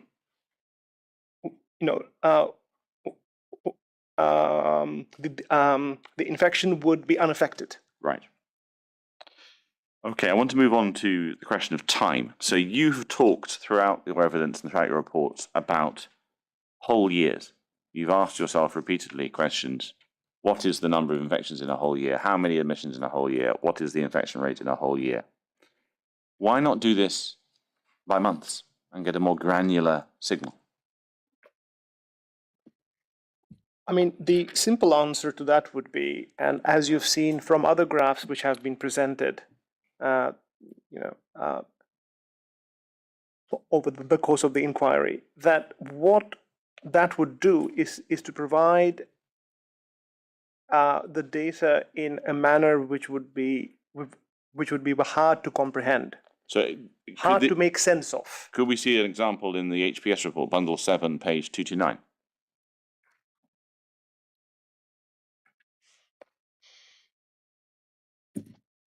Yeah. So what is it about these two? Well, let's look at the gram-negative one at the top of the screen, but just what is it about this method of presentation that you say is hard to comprehend? Well, in simple terms, it is too busy. And by that I mean that the human brain, and even a trained brain like mine, is unable to make sense of the undulations which makes up here the rate of infection per, because so month on month there is a lot of you can see clearly that there is a lot of variability, and you would expect that. You would expect that the rate of infection will vary 1 month to the next.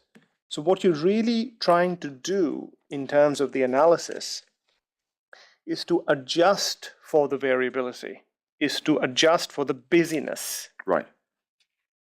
And one of the ways in which you can do that is you can aggregate the monthly rate of infections into a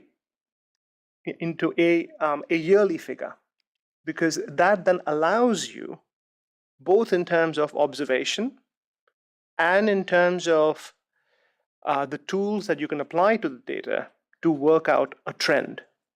Because, for me, I can't work out from this graph what the trend is doing. I can sort of see that from 2016 to late 2018, there is an upward trend. But that becomes a lot clearer if I take the monthly rates, all of these points of data, and I will aggregate them into a yearly figure. Because then you can very clearly sort of see what the rate of infection is doing over that period of time. Right. One of the issues that's arisen is to do with your approach to deduplication, and also dealing with the situation that might arise where a patient has an infection, and then a few days after, or within a couple of weeks, they might have another blood test with the same infection emerging. Yes. And how do you make sure you're not counting the infection twice? And if we go to page 79 of Bundle 21, Volume 1, this is in your second report, paragraph 2.31. You've sort of summarized your position here.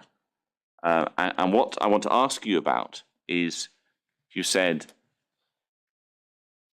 at the bottom 4 lines, you said in the middle of it, in line with national reporting in England and Scotland, a unique infection episode is identified by way of positive blood culture with a named organism, pathogen of interest, gram-negative, and fungus, and where a replete blood culture within 14 days of the initial culture is regarded to represent the same infection episode being suffered by the patient, and therefore extended by the deduplication process. Now, if we were to go to actually back to Bundle 7, and we were to go to page 220, so this is the October 2029, do you see that within the middle of the page there, from the words "from this population,"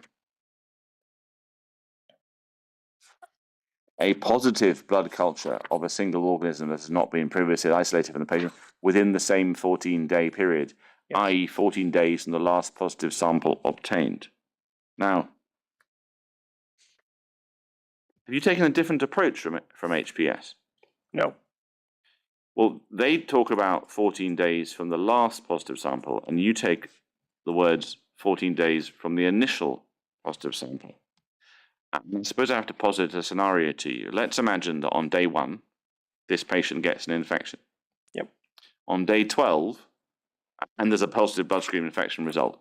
On day 12, they have another test result, and it's also positive. And on day 18, they have a third one. It's also positive. If I understand what's being said on this page in Bundle 7, page 220, you count 14 days on from the first one. Yes. And so the first one would count. The second one wouldn't. And from your understanding, The third one wouldn't either. Is that my right reading of what they're saying here? The third one wouldn't count either. No. And the reason for that is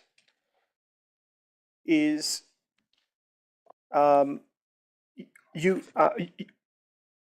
go back to the understanding that what blood cultures are trying to do is they are trying to give you a cross-sectional report on whether the patient has a infection from a bug.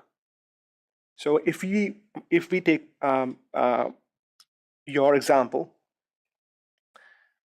the patient had a culture on day 1, and so you know that on day 1 they have X organism, and so in line with what we understand from is that that organism is then indicative of an infection that the patient is suffering from, and that the patient can suffer from that infection for a period of 14 days. Because what is being done within that period is that the clinicians are treating that patient for that infection. At or after day 14, if you continue to get a positive from that patient for the same organism, that is then both by the definitions put forth by UKHSA in England and by RHI in Scotland, is regarded as a new episode of infection. So you don't think there's a distinction between your approach and their approach? No, absolutely not. I think the distinction is in semantics. I have used the word initial, and here on page 6 they use the word last positive. And there's not a risk that you will have effectively counted more infections because of your approach? No, absolutely not, because the definitions in the way that I read it, and the definition that I've used are definitions which have been used by the UK and in Europe for now, I think, since 2008. But in any event, you're using the same definition in the calculator of the numerator within the Shannon unit as you use in the calculator of the numerator in the comparator unit. Absolutely. So you're comparing, apples to apples. Okay.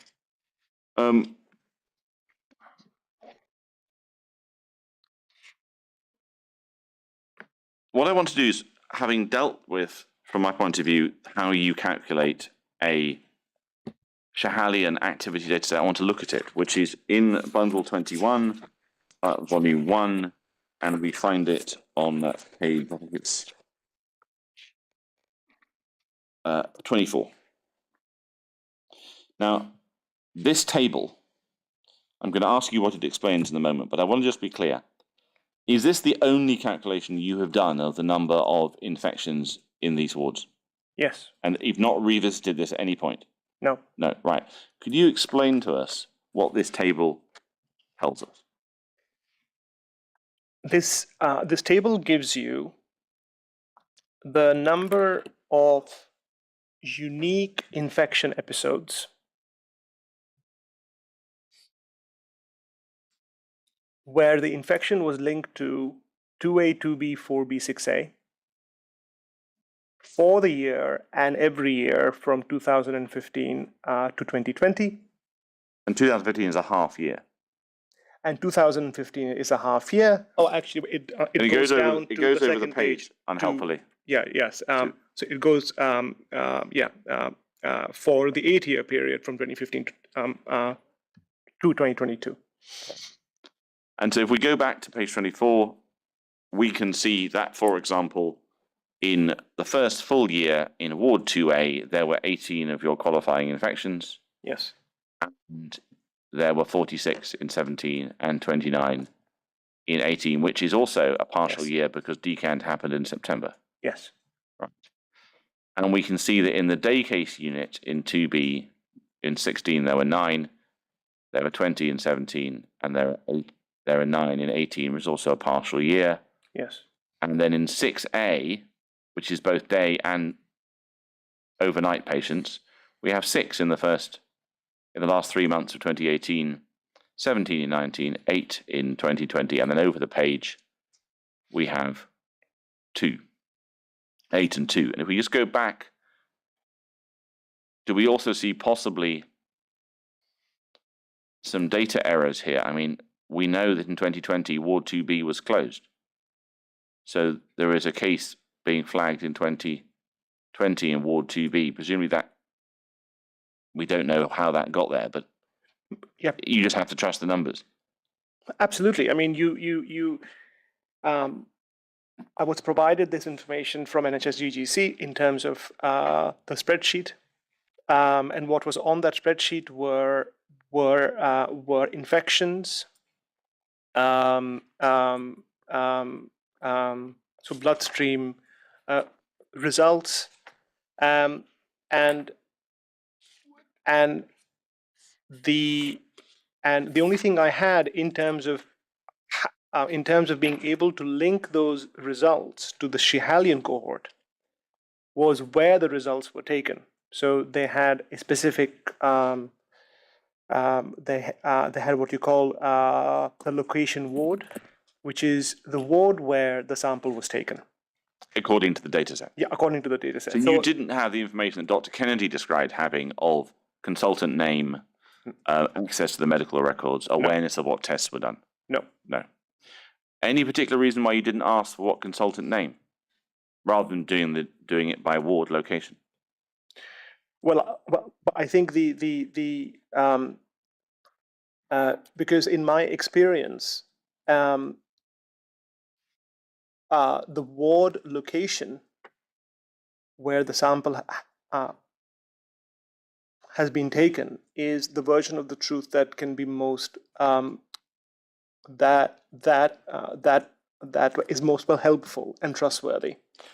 Might there also be a factor that if you're looking in terms of your denominator for admissions to only 2A, for example, and you take the consultant name, you will pick up patients for those consultants who happen to be in intensive care or Ward 1A?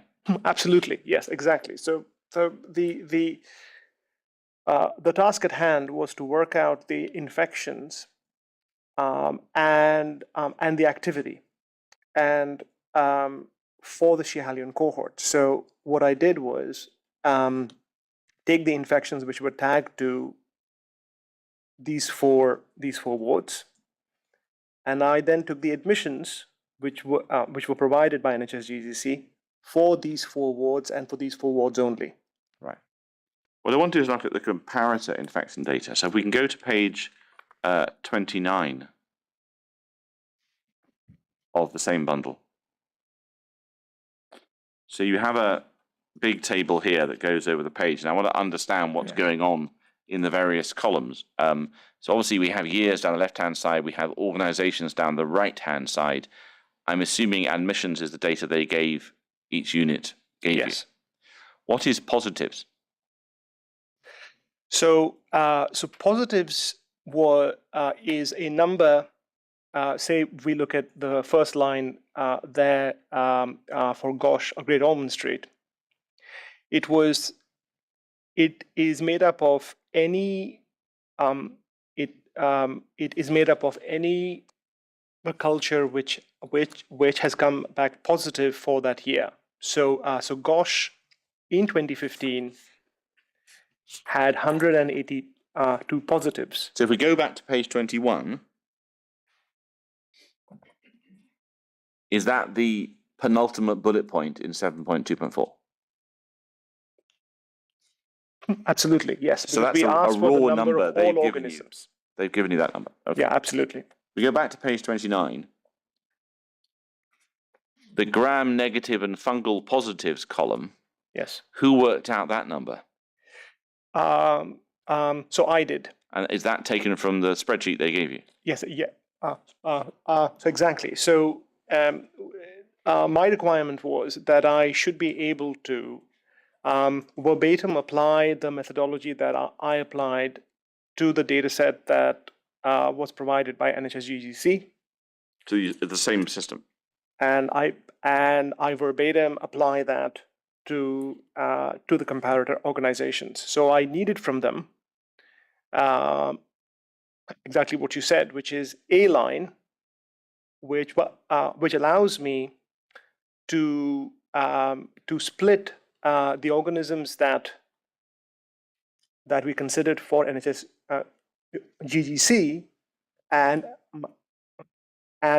you can see for example that for GOSH that number was 62. So we excluded the others for that year. So that GOSH number, and indeed all its colleagues down that column, is the number of individual infections deduplicated in the same way during the year for the microorganisms on the list that appears 5 pages before this in the report. Absolutely, but just to say one thing, that it would have included, as I did for the data from NHS GGC, all the environmental organisms with those few exceptions. The ones we excluded. So, for example, E. coli. Yes. Because the table that I put into my first report in terms of the organism names and then a number against it. That's page 25. Yeah, is what I ended up with. So that is not to say, in answer to your earlier question, that for example, a bug that we know is an environmental pathogen and should have been in here was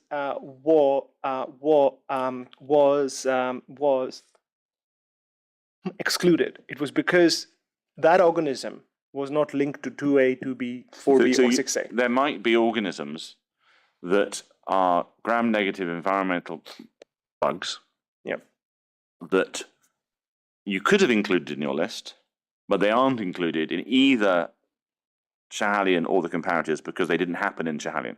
Yep. Right. And then you create something called the rate of BSI per 1,000 emissions. And what's the formula for that? What two numbers are you are interacting to get to 11.39? Sure.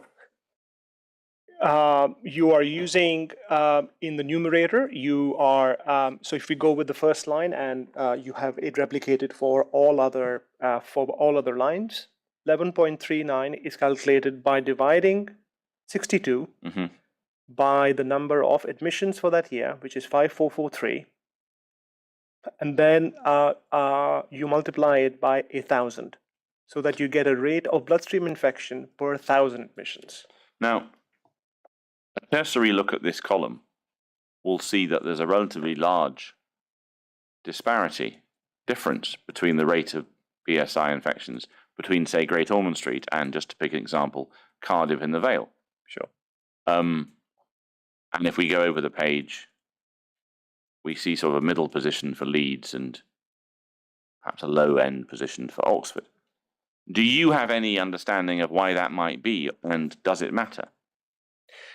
Well, I think one of the reasons why that might be is because the number of admissions per year is a measure of your activity. And as we have heard from Professor Stevens, two of these units were larger, were pediatric hematology units, and two were smaller. And what might you draw from that conclusion about the nature of their work? That the two larger units were seeing more admissions on a year-to-year basis as compared to the two smaller units. But that's being accounted for by dividing by the number of emissions. So why would the numbers be different? Exactly. So what matters here is, and what you are trying to do in terms of why do we calculate a rate of infection per 1,000 admissions, is so that you can compare smaller units to big units. Is so regardless of how many admissions you have in a year, that if I am at Oxford, say in 2015, that I can take that you can take your number of infections, that is 25, and I can get a rate of 9.09, which is a rate per 1,000, which is a rate per 1,000 admissions, and you can compare it to comparator units for that year. So you might, if we go back to the previous page, take that 9.01 from Oxford and look at it and compare it to the 11.39 in Great Ormond Street and feel mildly pleased with yourself to some degree. Yes, absolutely. Because I mean, and I should say that is one of the fundamental ways in epidemiology and in healthcare that you contextualize your rate of infection. Because otherwise, you're just comparing yourself to yourself. But just to take an extreme example from this and try and understand what it might mean, if you look at the 2019 rate for Great Ormond Street, it's 16.01. If you look at the 2019 rate for Cardiff and the Vale, it's 5. Is there a risk that what we have here is a basket of different sorts of apples, in the sense that this is not a homogeneous aggregate sample of comparators? And if that is the case, how do you deal with that? So I think in answer to your first question, yes. I mean,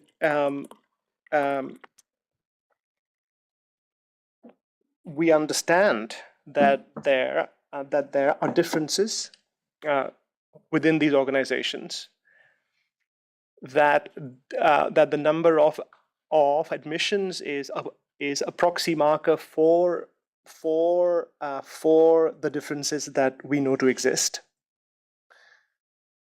But what is important here is that we have sufficient that we have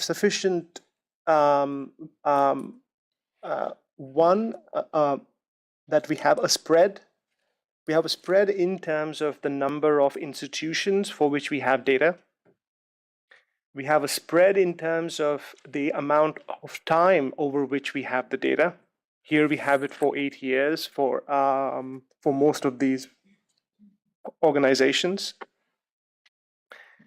And so what that allows you to do is to take solace that, yes, that we are conscious of the fact that these institutions are different, but in selecting at random, because we sent the FOI to about 15 or institutions, and we got good data from 4.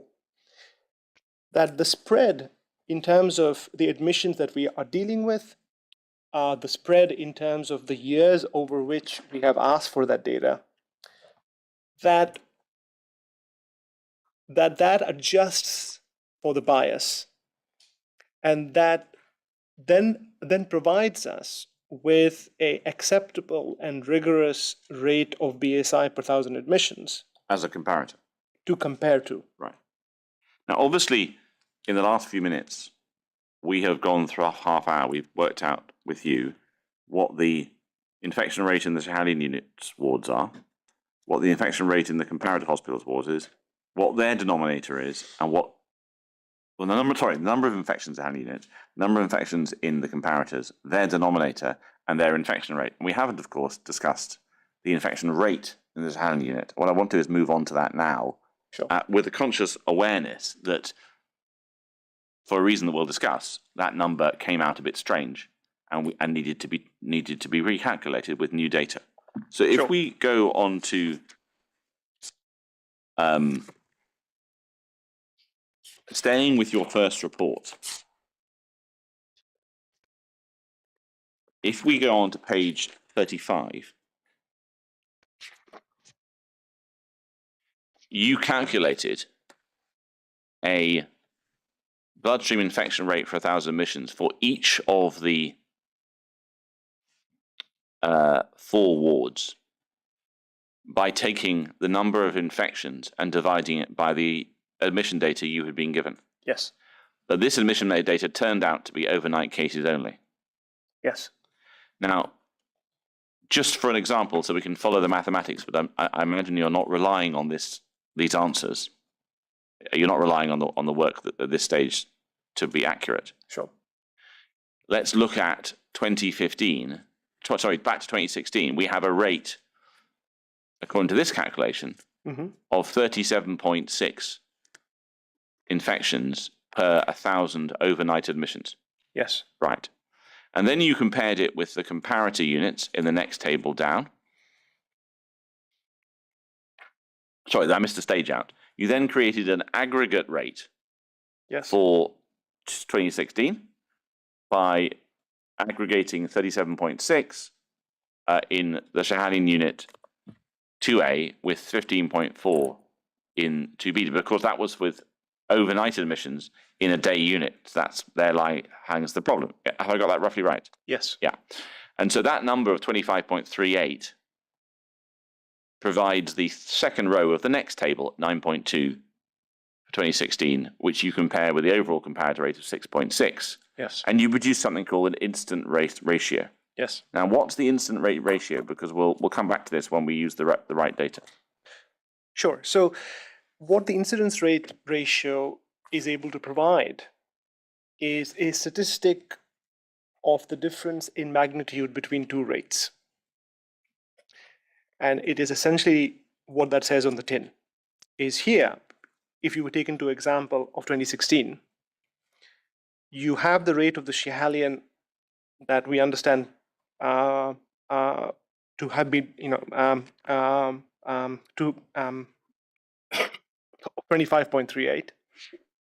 We have the overall comparator rate of 6.66, and the incidence rate ratio is a division of 25.38 by 6.66, and what that gives you is 3.81. And how you read that is that there is approximately a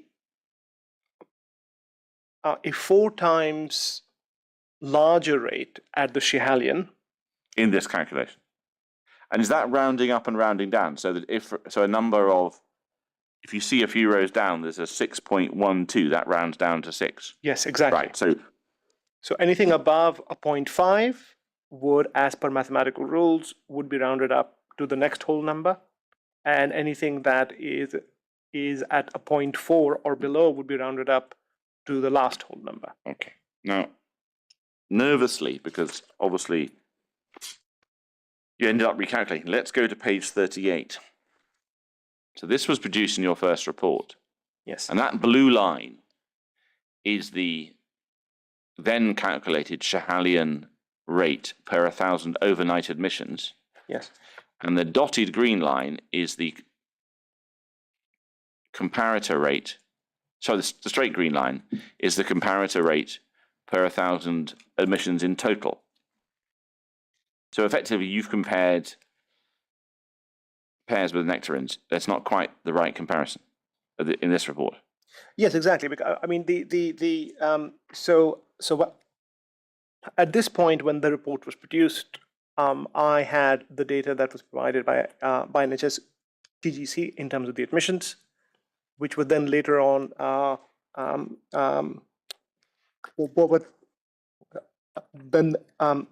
but at this point, what we have done with the information that we were provided was that the blue line, it gives you the BSI rate per 1,000 admissions for the Shahalian unit as a whole. Yes.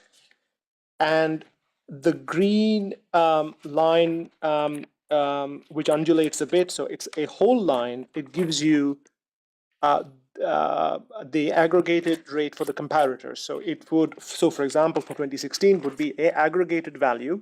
Yes. For Oxford, Leeds, for Gosh, and Cardiff and Bale.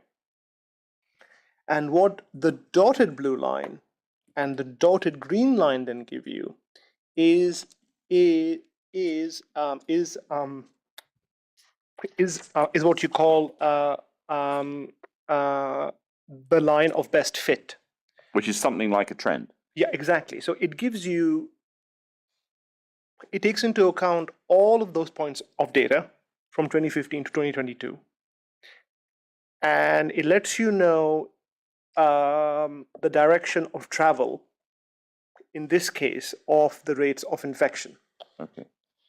Before we go to your attempts to recalculate what is the blue line on this chart, the Schehalian infection rate per 1,000 admissions, including day cases, I want to look at the comparators because you were challenged by NHS Greater Glasgow about the aggregation of the comparators. We can go to page 86. So what have you done here in this version of the same figure? Again, I'm perhaps invite you to ignore the top purple line of the Schehalian rate because it hasn't been recalculated. But look at the bottom. What is going on at the bottom of this graph? Pale. So what is going on here is that I have responded to the note that or the question that what is the level of variability within the comparator units. So how different is the rate for Gosh as compared to Leeds, as compared to Cardiff and Vale, as compared to Oxford for each of those years.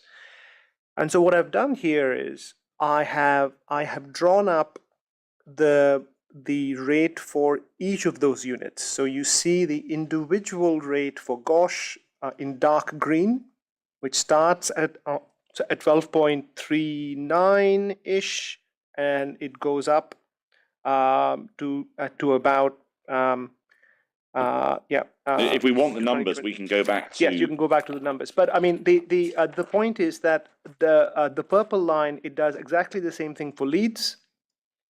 Because there wasn't data from 2015 for Leeds. Absolutely, yeah. So the set of data for Leeds started in 2016. Same thing for Cardiff and Vale in blue, and the exact same thing for Oxford. And the last thing I have done is I have kept the aggregated rate. And what the aggregated rate in the dotted red gives you is the mean value. And what that says in layman's terms is you can observe it, is that all the rates, regardless of which institution they are from, they are close by to each other for each of the years. So there is not much variability. And in fact, if we go back to the numbers, which is on in the earlier report on page 29, we see that the maximum numbers that are ever reached are 16.01 in 2019 for Great Ormond Street, and over the page, that remains the maximum number. Yes. Right. We go back to page 86, please. Now, what we want to do is think about how you recalculated the exercise, and I get the impression from your report and that there were challenges in doing this. I want to see the different approaches you took. So we looked at the very beginning of your evidence at the return that Greater Glasgow gave. Yes. The single document that was provided to CPs last Friday. If we have that on the screen, please, that'd be really helpful. Now, you had told us two things about this data when we talked about it before. One is we'd made an observation halfway down the left-hand side, the York Hill Schehalian daycare unit row that ends in a total of 52. You hadn't considered that because you weren't looking at York Hill. And you also, we'd observed that the RHC, row 3, area 1B day surgery entry, you'd ignored that because it wasn't 2A, 2B, 4B, 6A. Absolutely. Right. Yes. Mhm. What did you do with the sort of, suppose one could describe it as the smaller numbers in the bottom half of the table, which are all, of course, individual patients who have infections and have their own particular story, but they are, relative to the scale of the number of infections, admissions, they're quite a small number of admissions, and they're entries for around Ward 2C, Ward 3B, 3C, 3A, and you see them left on left. What did you do with the bottom half of this table? So I had to exclude anything that did not identify the ward as 2A, 2B, 4B, or 6A. And if we go back to bundle 21, do we end up on page 88 with the numbers you extracted from that table? Well, absolutely. But I want to just make the connection because I think the other table's messy, and I want people to be clear of what you've done. So let's look at a row and find its friends, as it were. So row 2016, that cumulative total of 22,066 admissions, including day cases, Yes. I'm assuming is made up of adding 1772 for 2B to 494. Yes. Right, let's go back to the previous table and find those two numbers. So 2016, we see RHC Ward 2B, total 1772, RHC Ward 2A, total 494. So you've not taken account of any of the other numbers in that column. No, I haven't. The other thing to say here is that that even though we stuck to 2A, 2B, 4B, and 6A, that there are multiple that the ward name 2B occurs under a few different names. I think I might use the example of 2B. So on this the is first line, row 4 you've spotted here. yes, exactly. So 2B is also, you have admissions under RHC Schihalian Day Unit 2B. So for example, if you take into account the admissions, I would count everything in that row. And that, of course, only appears in 2022. Yes, absolutely. And I would add it to the numbers under line 1, which is under RHC Ward 2B. Yes. And I would then have to meticulously make sure that 2B does not occur anywhere else in the spreadsheet, because I was well aware that the spreadsheets being given to me had some quality issues in terms. This is around the infection spreadsheets. Yeah, exactly. That there were multiple names under which Ward 2B was known. Oops. The hand movements were like, oh, cheers, thank you very much. So there were multiple names. So Ward 2B had, if I remember right, 3 or 4 names under which Ward 2B could occur. Yes. Similarly with Ward 2A. Similarly with 4B, and the same with 6A. So it was a difficult task, first of all, to make sure that each and every time, so for example, 2A was mentioned, that I included.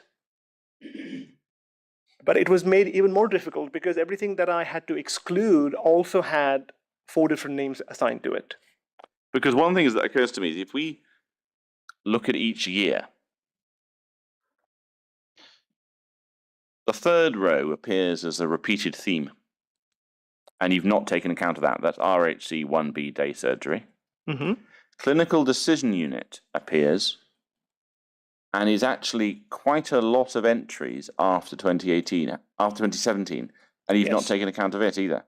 No, I haven't. And that's because? And that's because it doesn't contain the wording 2A, 2B, 4B, or 6A. Now, we've heard evidence that the clinical decision unit is a ward-like space within the children's hospital. Yes. But the water testing results that you eventually will talk about after lunch, you did the comparison with, and the bloodstream infection results, you've not looked at either of those that are tagged clinical decision unit. No, I have not. So therefore, you haven't included them in the admissions number. Yeah. And the No, same would apply, for example, for about just above the York Hill Schehallien row, there's a RHC pediatric hemato-oncology row, Yes. which only appears in 2019. You've not taken account of that either. No. Because, I mean, I might, having been involved in the inquiry for some time, suspect that's an attempt by somebody to record data at a point around the decant when there was lots going on. Sure. But you haven't reacted in that way. No, because I think I wanted to take so I wanted to take a objective look at this and to remove any sort of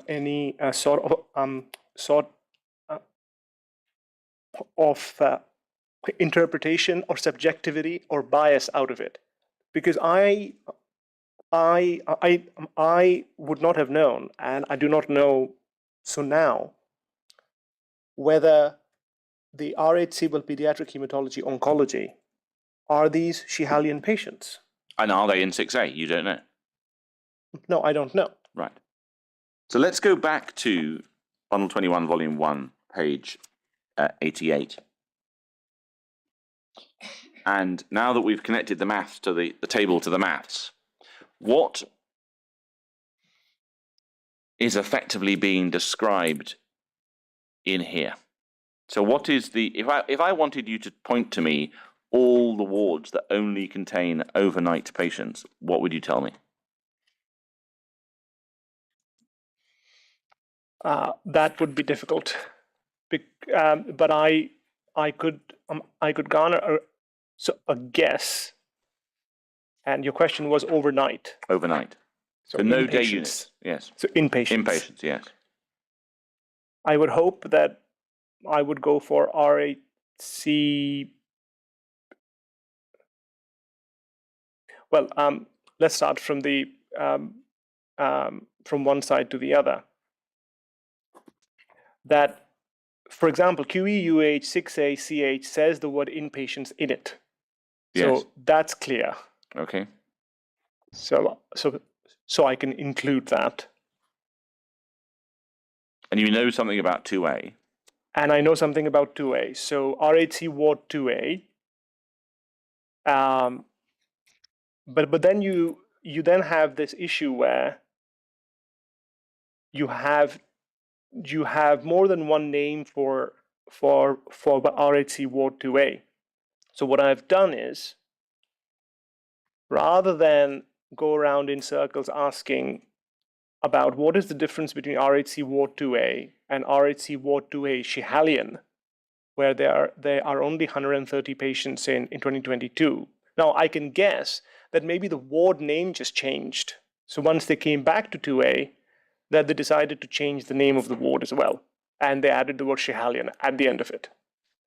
But I would have I took a aggregate, so I added them up. So RHC Ward 2A, I added that to RHC Ward 2A Schehallien. And I took into account RHC Ward 2A Clinical Decisions Unit. Because it had 2A in its name. Because it had 2A in it and it has 6.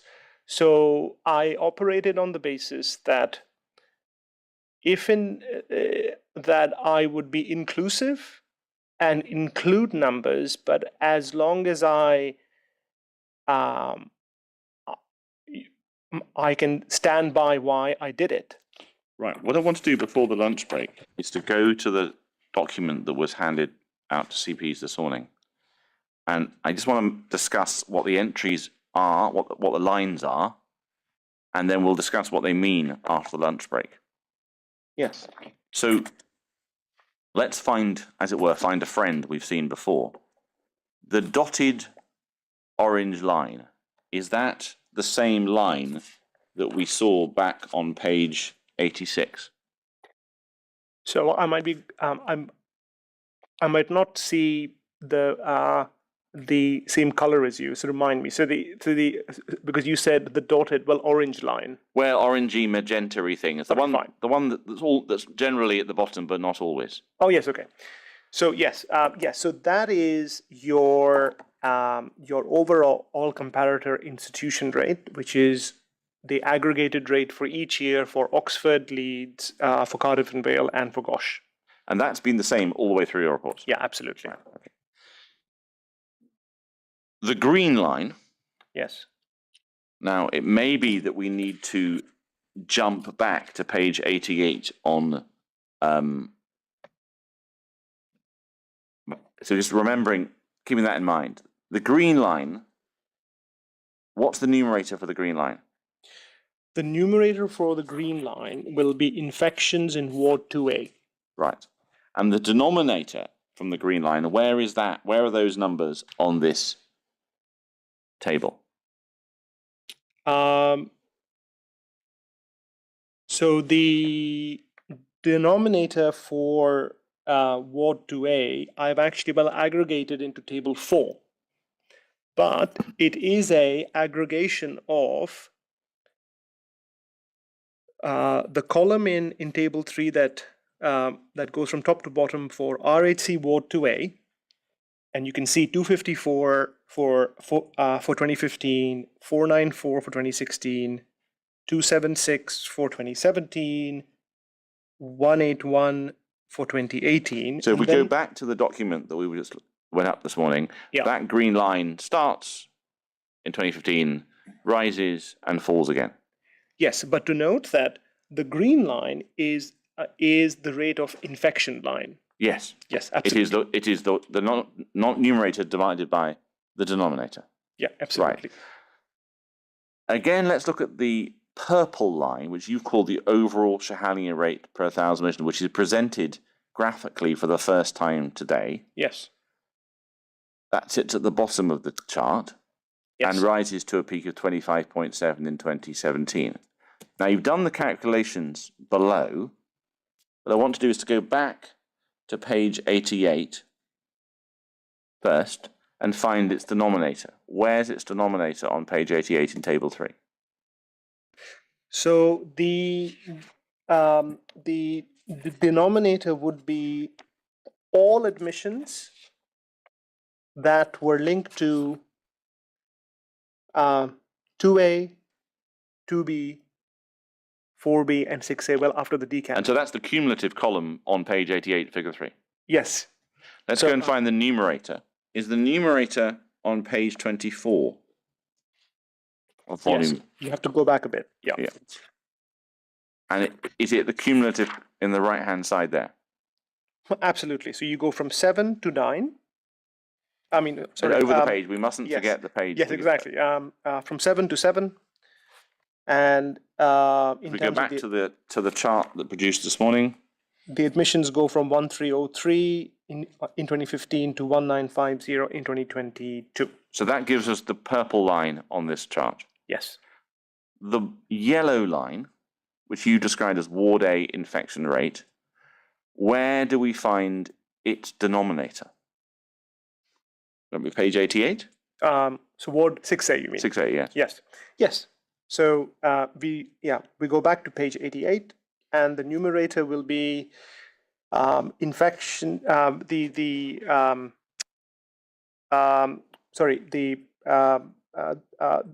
admissions will be. So the denominator, on page 88, exactly. Will be all admissions made to 6A, which I have aggregated in table 4. So that's on the next page. It starts with the number 72 in 2018 after the decant. It goes up to 301, 130, 115, and then you have 27 admissions for 2022. Yeah, and then the numerator for that orange line, is that what we find back on page 24? Yes, exactly. So you have the numerator will be 6 for 2018, 17 for 2019, 8 for 2020. Over the page. 8 for 2021, and 2 for 2022. So if we go back to the chart produced this morning, what is the dotted purple line? Yes, so the dotted purple or pink line from my lens is the line that follows the rate of infection from 2A and continues to 6A. So it essentially follows and is the rate of infection for patients who were inpatients on 2A, who then after the decant became inpatients on 6A. So the dotted purple line is the infection rate across these two wards for inpatients. Yes. And the solid purple line is the infection rate for all patients. Yes. Right.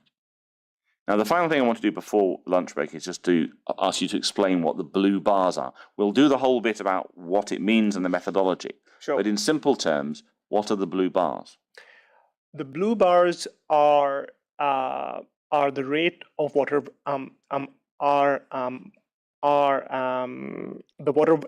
the rate with which the water was positive. So the water positivity rate for each of the years from 2015 to 2020. Now, just to be clear, on this chart, which line is not in your addendum report on its final page? Say that again, please. So one of these lines is not on the final page of your addendum report. And I want you to be clear which one it is. Because you calculated it last night. Yes. Which one's that? So the one that we have calculated last night was the overall Schehalian rate per thousand admissions. Okay, right. Before we break, just a question about comparison. I'll ask you more questions about this after lunch, but have I got this right, that there is a comparison you can make between the purple line of the overall Schehalian rate and the dotted magenta line overall comparator rate, because it's the same denominator in both cases, total admissions? Yes. Absolutely, yeah. But you can't draw a direct comparison between the other infection rate lines because they're only for inpatients. Or yes. what is there anything you can draw from that? So the dotted pink line, so it gives you the aggregated rate of infection in wards 2A and 6A, and it takes into account the admissions, well, only for 2A and then for 6A. So I would still say that yes, there are some caveats to it, but in our initial attempt using the admissions, using the second set of corrected admissions from NHS GGC, what we calculated here was the rate of infection for the 2 inpatient units, where we could be firm that only inpatients were there in 2A and then 6A. Well, we can't be firm for 6A because it has an outpatient unit. Yes, absolutely. So, but we can say, and we can see from here that there is a magnitude of difference which is substantial when comparing the ward 2A 6A aggregated rate of infection to the comparator rate for each of those years. I think what we need to do is explore that more after lunch. So, my lord, Sure. if that's appropriate time to probably break a bit later, I apologise. Well, we'll take our lunch break, and if we'll be back for 2:05. Sure. Mr. Mookerjee.